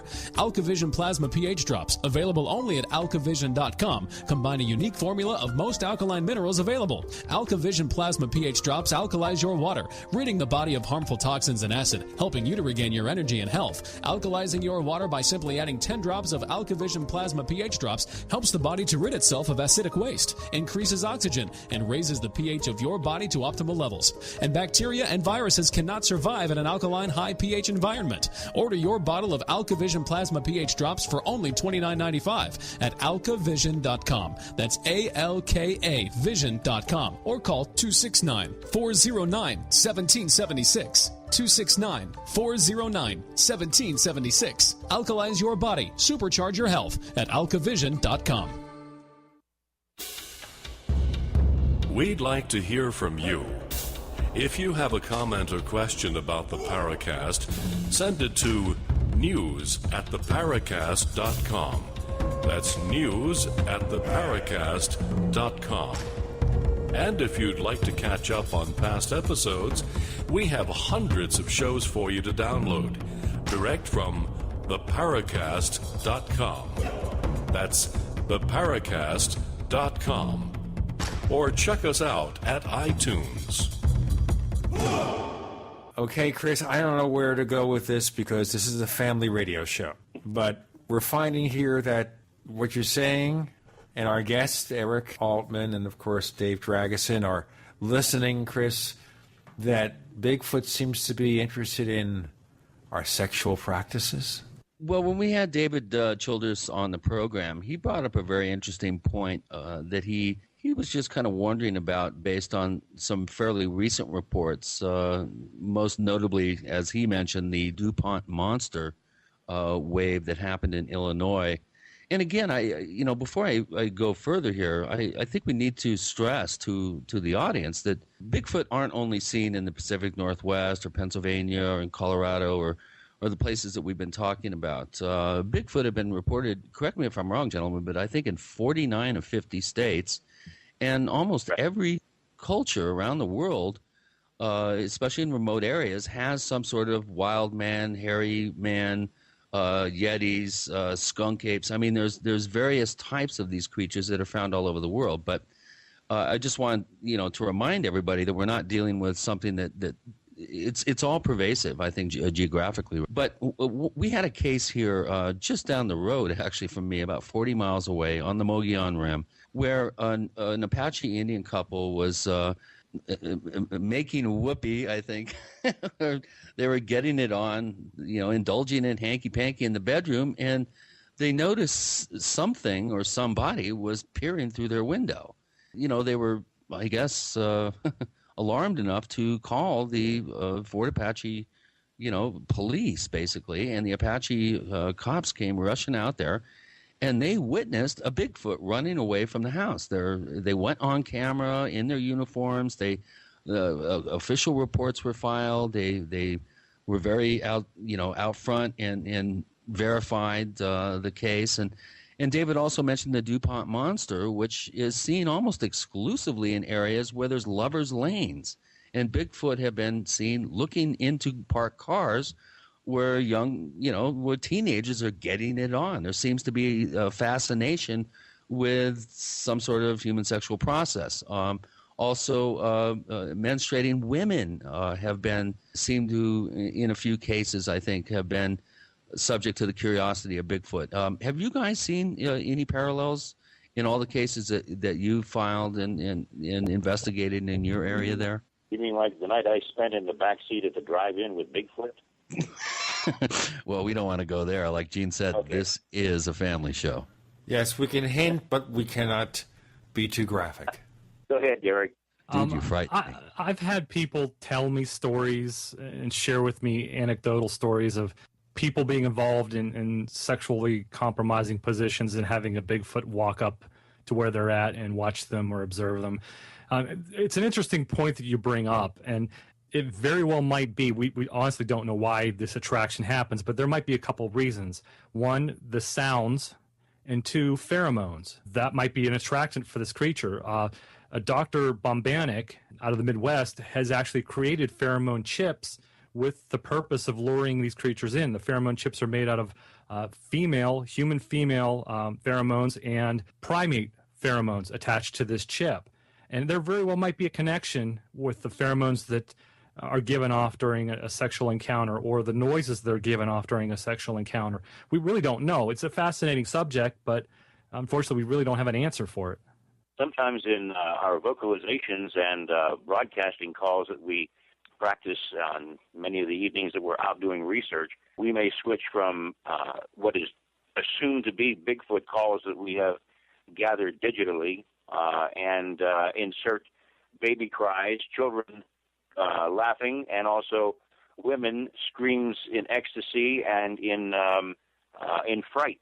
That seems to have also spurred either vocalizations in return or at least some sort of activity nearby, as much as what we assume to be some of the Bigfoot calls that have been accumulated over the years. In an area of the Chestnut Ridge is a place called Jumonville, and that, of course, is from the French Lieutenant Jumonville in the French and Indian War. There is a place in the state park up there called Jumonville's Glen. One of the local constables that Eric and I have met over the years was on a fire call, or an emergency call, I should say, back in the late 70s in a response to the Jumonville Glen area, simply because there was a couple that were in the Jumonville Glen area. Now, if you can picture a wooded area with seats very similar to maybe what you would picture as an outdoor chapel, they were sitting there in the chapel area of Jumonville Glen, and they were making out. They were starting to get accosted by what they did not know was surrounding them with, I assume, just one creature from what I can recall. They took off through the glen out onto the main road and got into the safety of their car, and much to their surprise, this creature followed them and was actually shaking the car with its hand at the top of a window trying to get in at them. And this was attested to the fact by, they reiterated to the emergency people that came upon the scene afterwards that they were basically accosted by some unknown creature. That is a hot spot, too, by the way, in that Jumonville area over the years, historically speaking. So maybe I've answered a couple of questions in my response, Gene. All right. So we have the curious interests of the Bigfoot. Now, in addition to Bigfoot, and obviously this consumes most of the show, what other kind of creatures are you seeing in your neck of the woods? We've gotten mother-in-law's reports. passed away. Yeah, we can't account for that anymore. But we've gotten reports of mountain lions, cougars here in Pennsylvania, which the Game Commission insists there's not a breeding population here, but yet people are citing these. We're finding tracks, and they're being reported by very credible people. There's even, if I'm not mistaken, been several game camera photos taken of these mountain lions in the area. Thunderbirds is another creature that's reportedly seen here in southwestern Pennsylvania, a large black-like bird with 12 to 20-foot wingspan. Sometimes they're described as almost like a pterodon, black leathery skin or membrane on the wings. Some other creatures that have been cited, the dogman. It's just become a strange phenomenon that's been reported. A dog-like creature that walks upright like a man, which personally I think is a Bigfoot. People are just misidentifying. And there's also been sightings of the Mothman here in Pennsylvania as well. Recently? Yeah, as a matter of fact, this past spring, there was a sighting in Butler County of a large winged gray type of creature that walked across the road in front of a man driving down the road.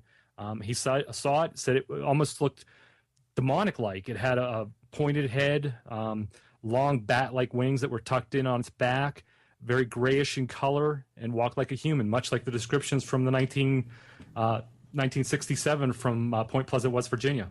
I'll tell you what, we'll have more of this coming up. More creatures. We've had Bigfoot, we've got Mothman, we've got Thunderbirds. You've got Gene and Chris because you're in the Paracast.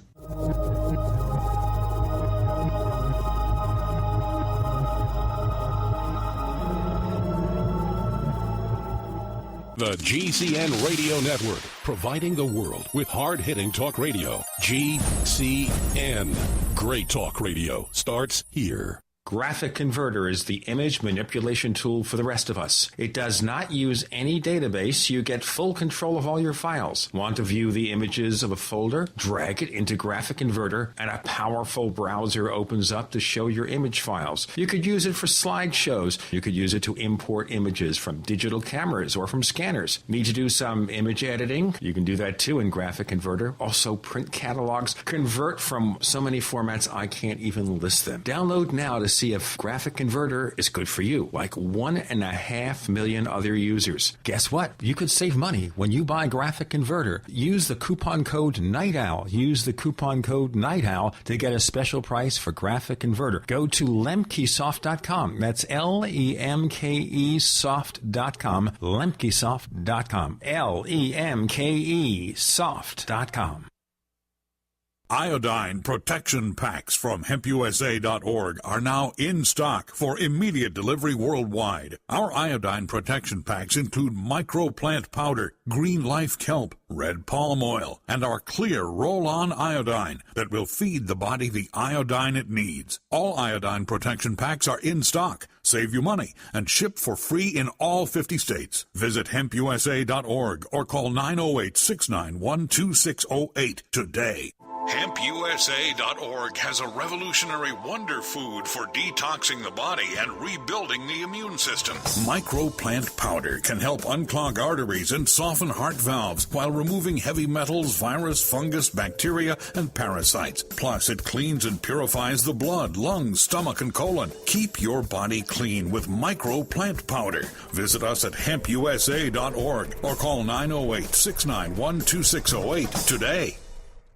Big Berkey water filters are in high demand. Storable foods are also in high demand. BigBerkeyWaterFilters.com has always kept our focus on the Berkey water filter products, but increasingly, our customers have been asking for storable foods. After months of research, BigBerkeyWaterFilters.com now offers great-tasting, long-lasting, storable foods. These ready-to-eat meals are packed in airtight nitrogen pouches. All you do is just add water, and because they're sealed so well, they come with a 25-year shelf life. Combine our Berkey water filters, which are powerful enough to purify treated, untreated, or even stagnant pond water with our storable foods, and you have a winning combination. Remember, we offer free shipping on every order over $50, and GCN listeners receive 5% off all ceramic filter systems. Visit BigBerkeyWaterFilters.com or call 877-99-BERKEY. That's BigBerkeyWaterFilters.com or call 877-99-BERKEY today. Alex Jones here with vital information concerning our nation's fragile food supply. Folks, there are some truly dangerous trends forming, and I think it's important for my listeners to do three things right away. Number one, study the past. History really does repeat itself. Number two, learn to spot the dangerous food shortage trends. Number three, take decisive action. A perfect storm is brewing for a global food crisis. That's why I'm telling everyone to read the new book, Rising Prices, Empty Shelves. Warning signs that trigger the deadliest famines in history. Don't get caught unprepared when the crisis hits.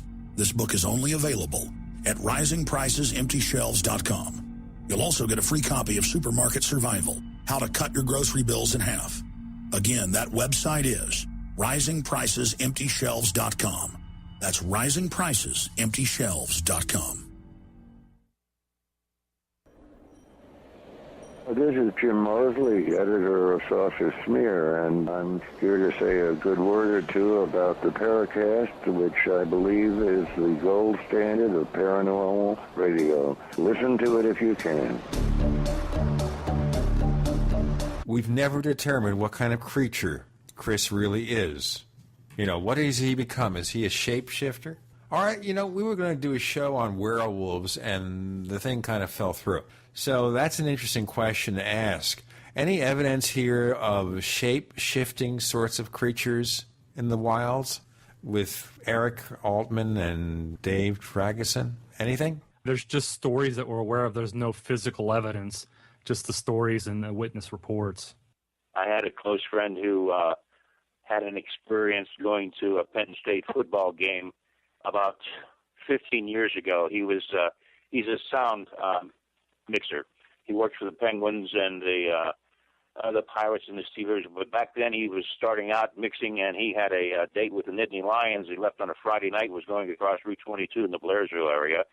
And once again, that's the Chestnut Ridge vicinity. He was crossing over the ridge, and he looked out the side window of his car, the passenger side.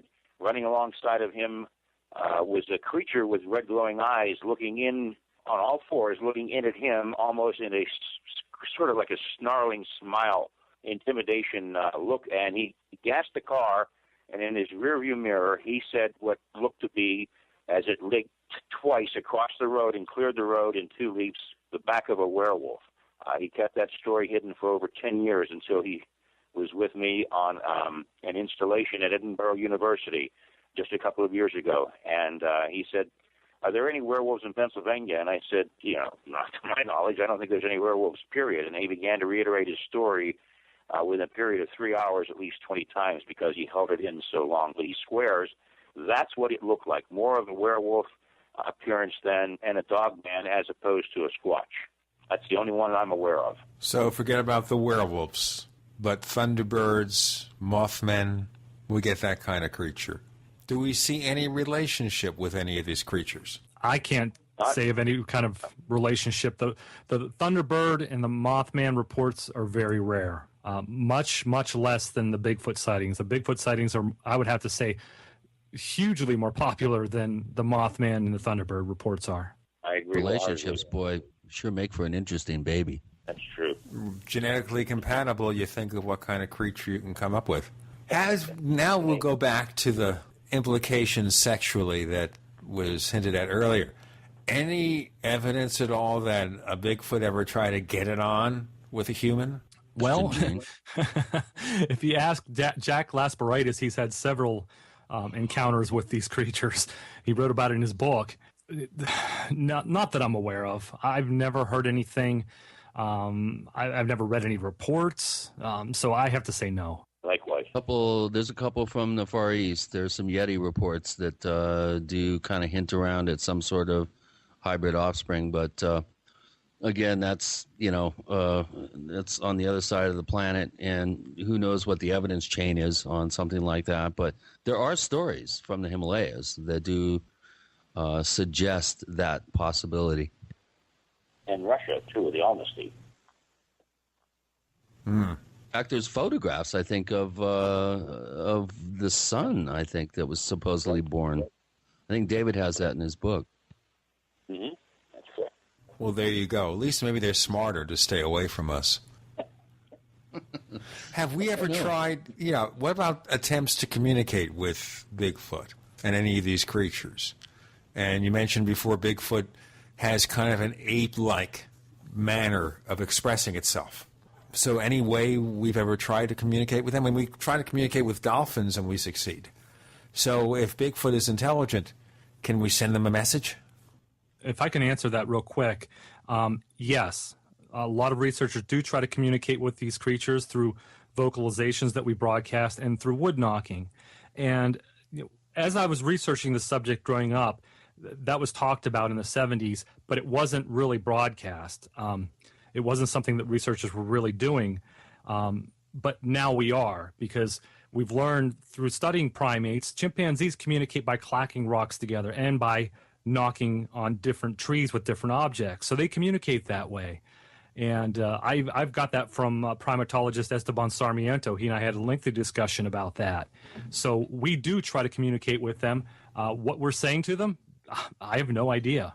Or what they understand us saying to them. I have recently come to the realization that why not try it? And that is sort of a mental thought process when I'm out researching and not either cavorting or talking with the other researchers, but I'm just thinking and listening and hoping that something is going to, return a call or make an appearance. I'm thinking positively. There's a lot to be said about that with regard to thought processes.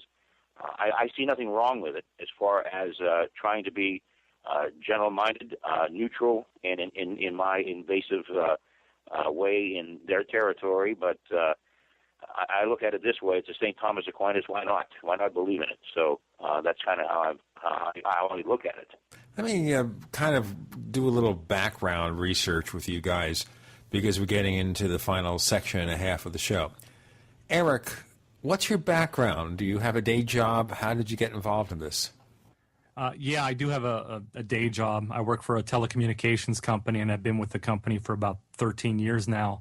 And I have a background in communication. I've worked in radio, newspaper, dispatching, public dispatching for a 911 call center, and now the job that I have. So I have a background in communications. My interest began 31 years ago when I was 10 years old. And I spent a good part of that 31 years just educating myself, reading the books, reading the magazines, learning from other researchers, following their work before I made the leap into the field and started investigating for myself. Dave, what about you?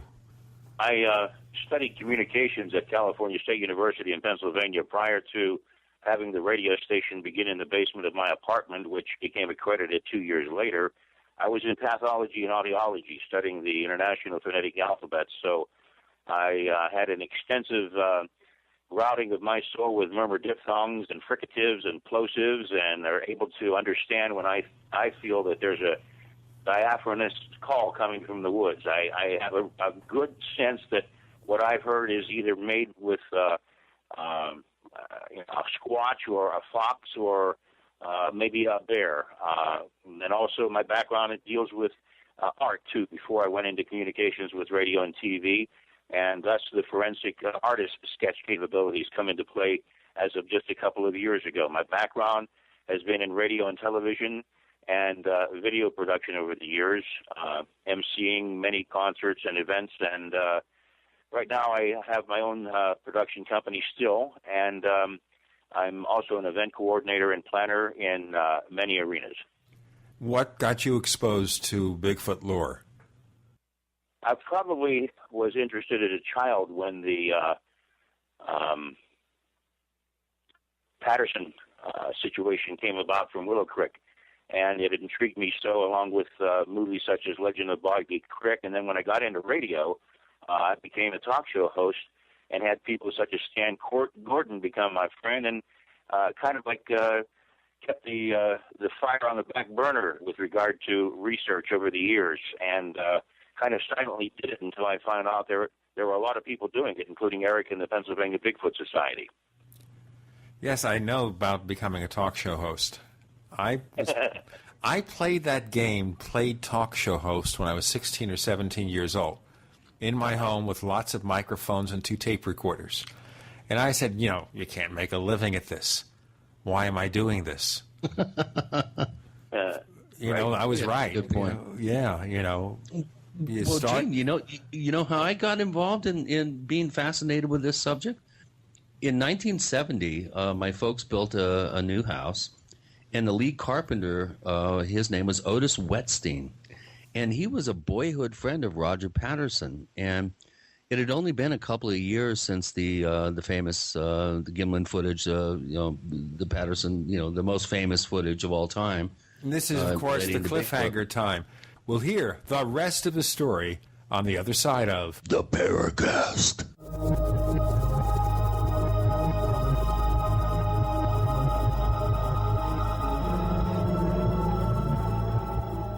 America's #1 source for independent talk radio for over a decade. We are the GCN Radio Network. So here's what happened. I was placing an order online. The site went down. It just stopped responding. It took hours before it returned, but I'd already placed the order with another company. If your site goes down, you could lose business. And if you have a business or personal site, you want to know it's easy to run and it will stay online. At iWeb, your site is hosted on one of the most reliable networks in the world. Check it out. iWeb.com. That's iWeb.com. For 58 years, Fate has provided true reports of the strange and unknown. Fate brings you the latest in all aspects of the paranormal, like angels and miracles, psychic phenomena, ghosts, UFOs, and much, much more. To receive your complimentary Fate magazine, call now at 1-800-728-2730 or visit their website at www.fatemag.com. That's 1-800-728-2730. What are you waiting for? Your fate awaits.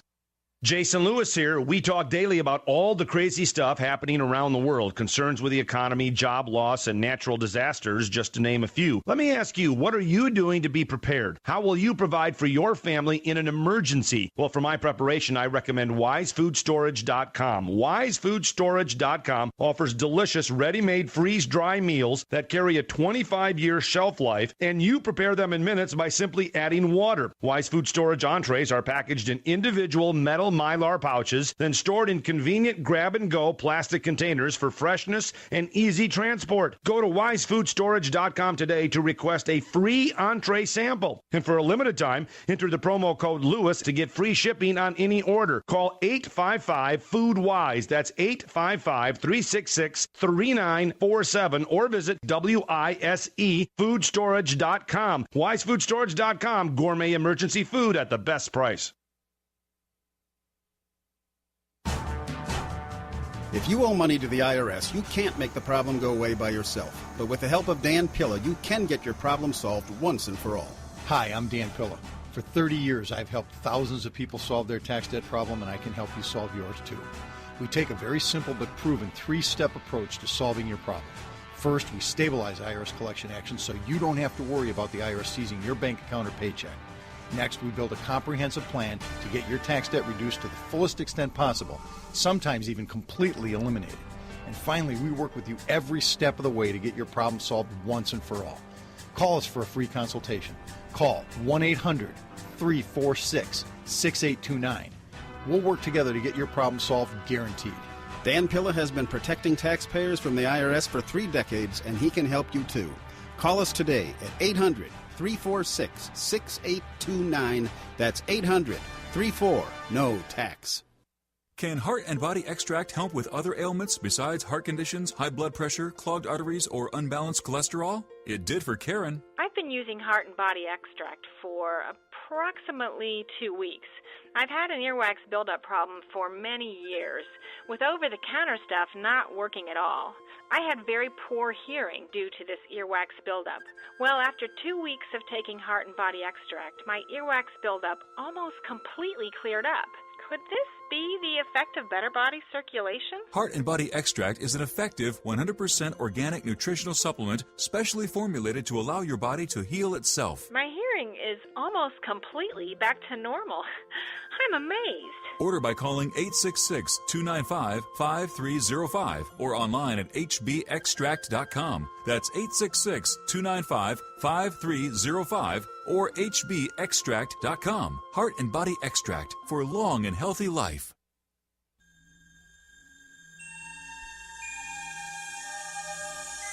This is Jacques Vallée. You're listening to the Paracast, the gold standard of paranormal radio. It's so fascinating, ladies and gentlemen. We start, Chris picks up an interesting thread or a story. He's about to tell us something really fascinating, and then we have to break. Yeah, you do that on purpose. That's right. It's me and the network. We're doing it. It's all by design. By intelligent design. So tell us the rest of the story. Well, I remember, having a real intense conversation with Otis because I had been talking about this. It was still a newsworthy item in the Pacific Northwest. Of course, I grew up in the Seattle area, and he says, "Oh, well, I know Roger Patterson really well. We were boyhood friends together. We went to the same school together, and." And I said, well, is it a hoax like the papers are saying, or is it real? And he said, Roger Patterson is a God-fearing Christian man. He would never, ever try to perpetrate a hoax. Not the guy I know. So I was always struck by that because Otis was just a blue-collar guy, straight shooter. And I've always, since then, actually, I must say, I've been totally fascinated with this subject. I think this is a true mystery.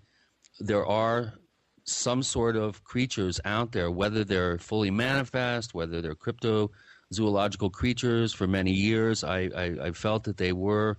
I'm starting to edge away from that. I think that there may be some sort of paranormal aspect to them.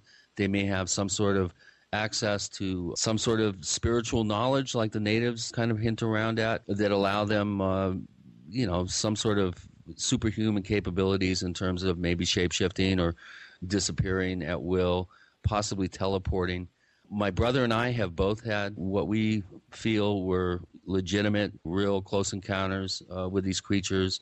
I applaud you guys in your diligence, the way that you've set up, this society, and the way that you are really looking at this from a nuts and bolts scientific point of view.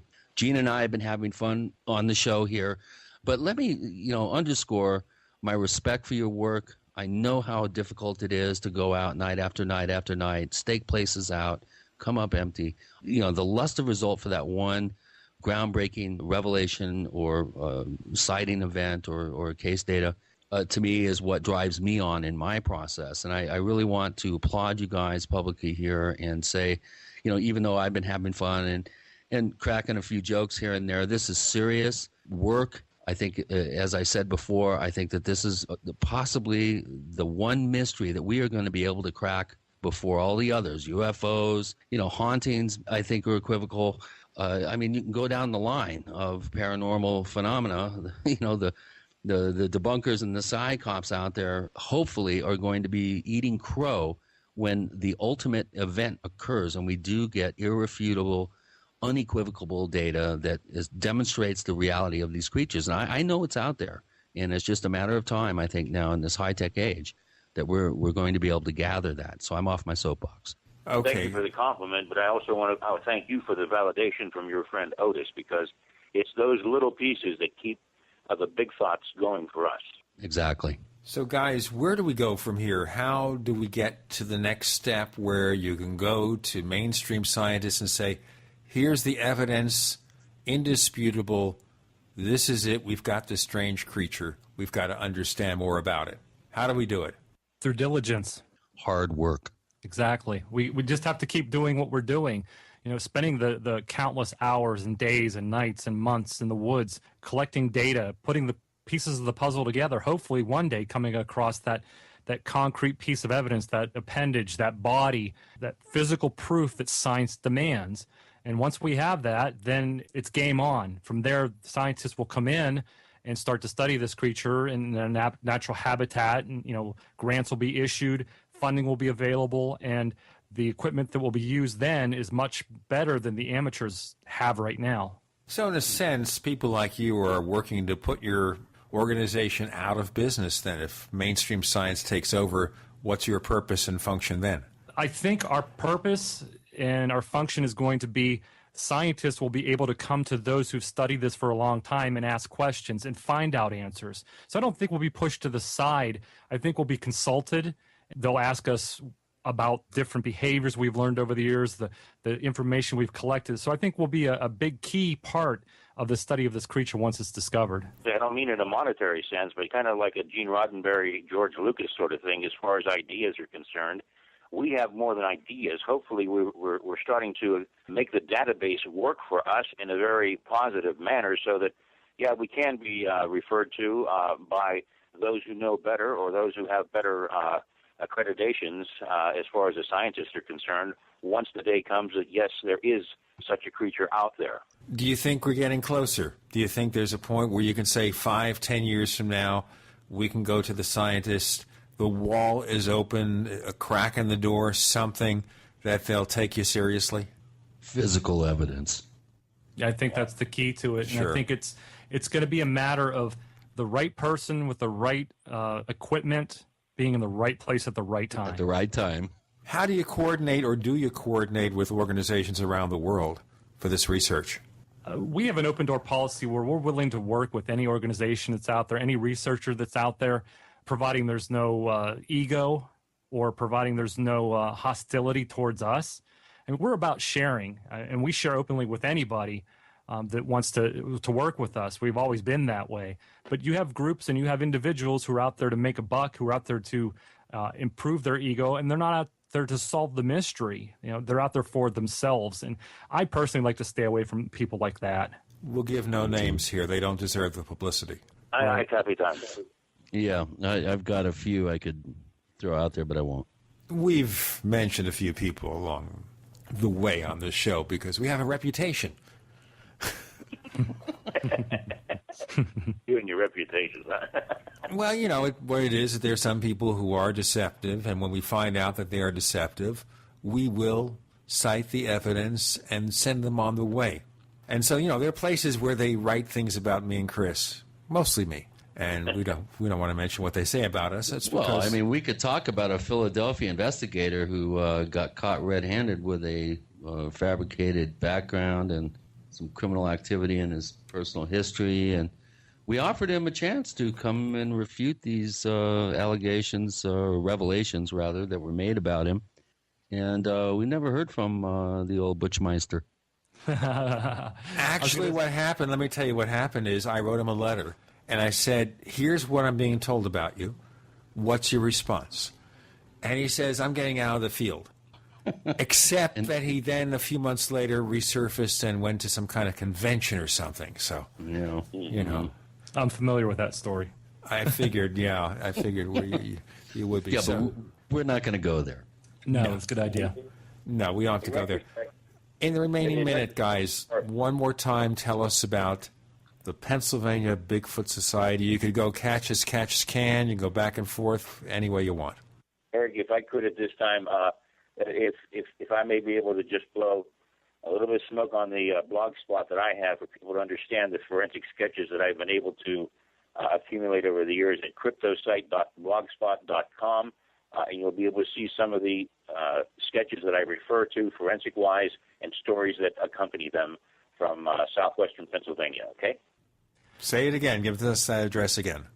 Crypto, CRYPTO, site, SIGHT.blogspot.com.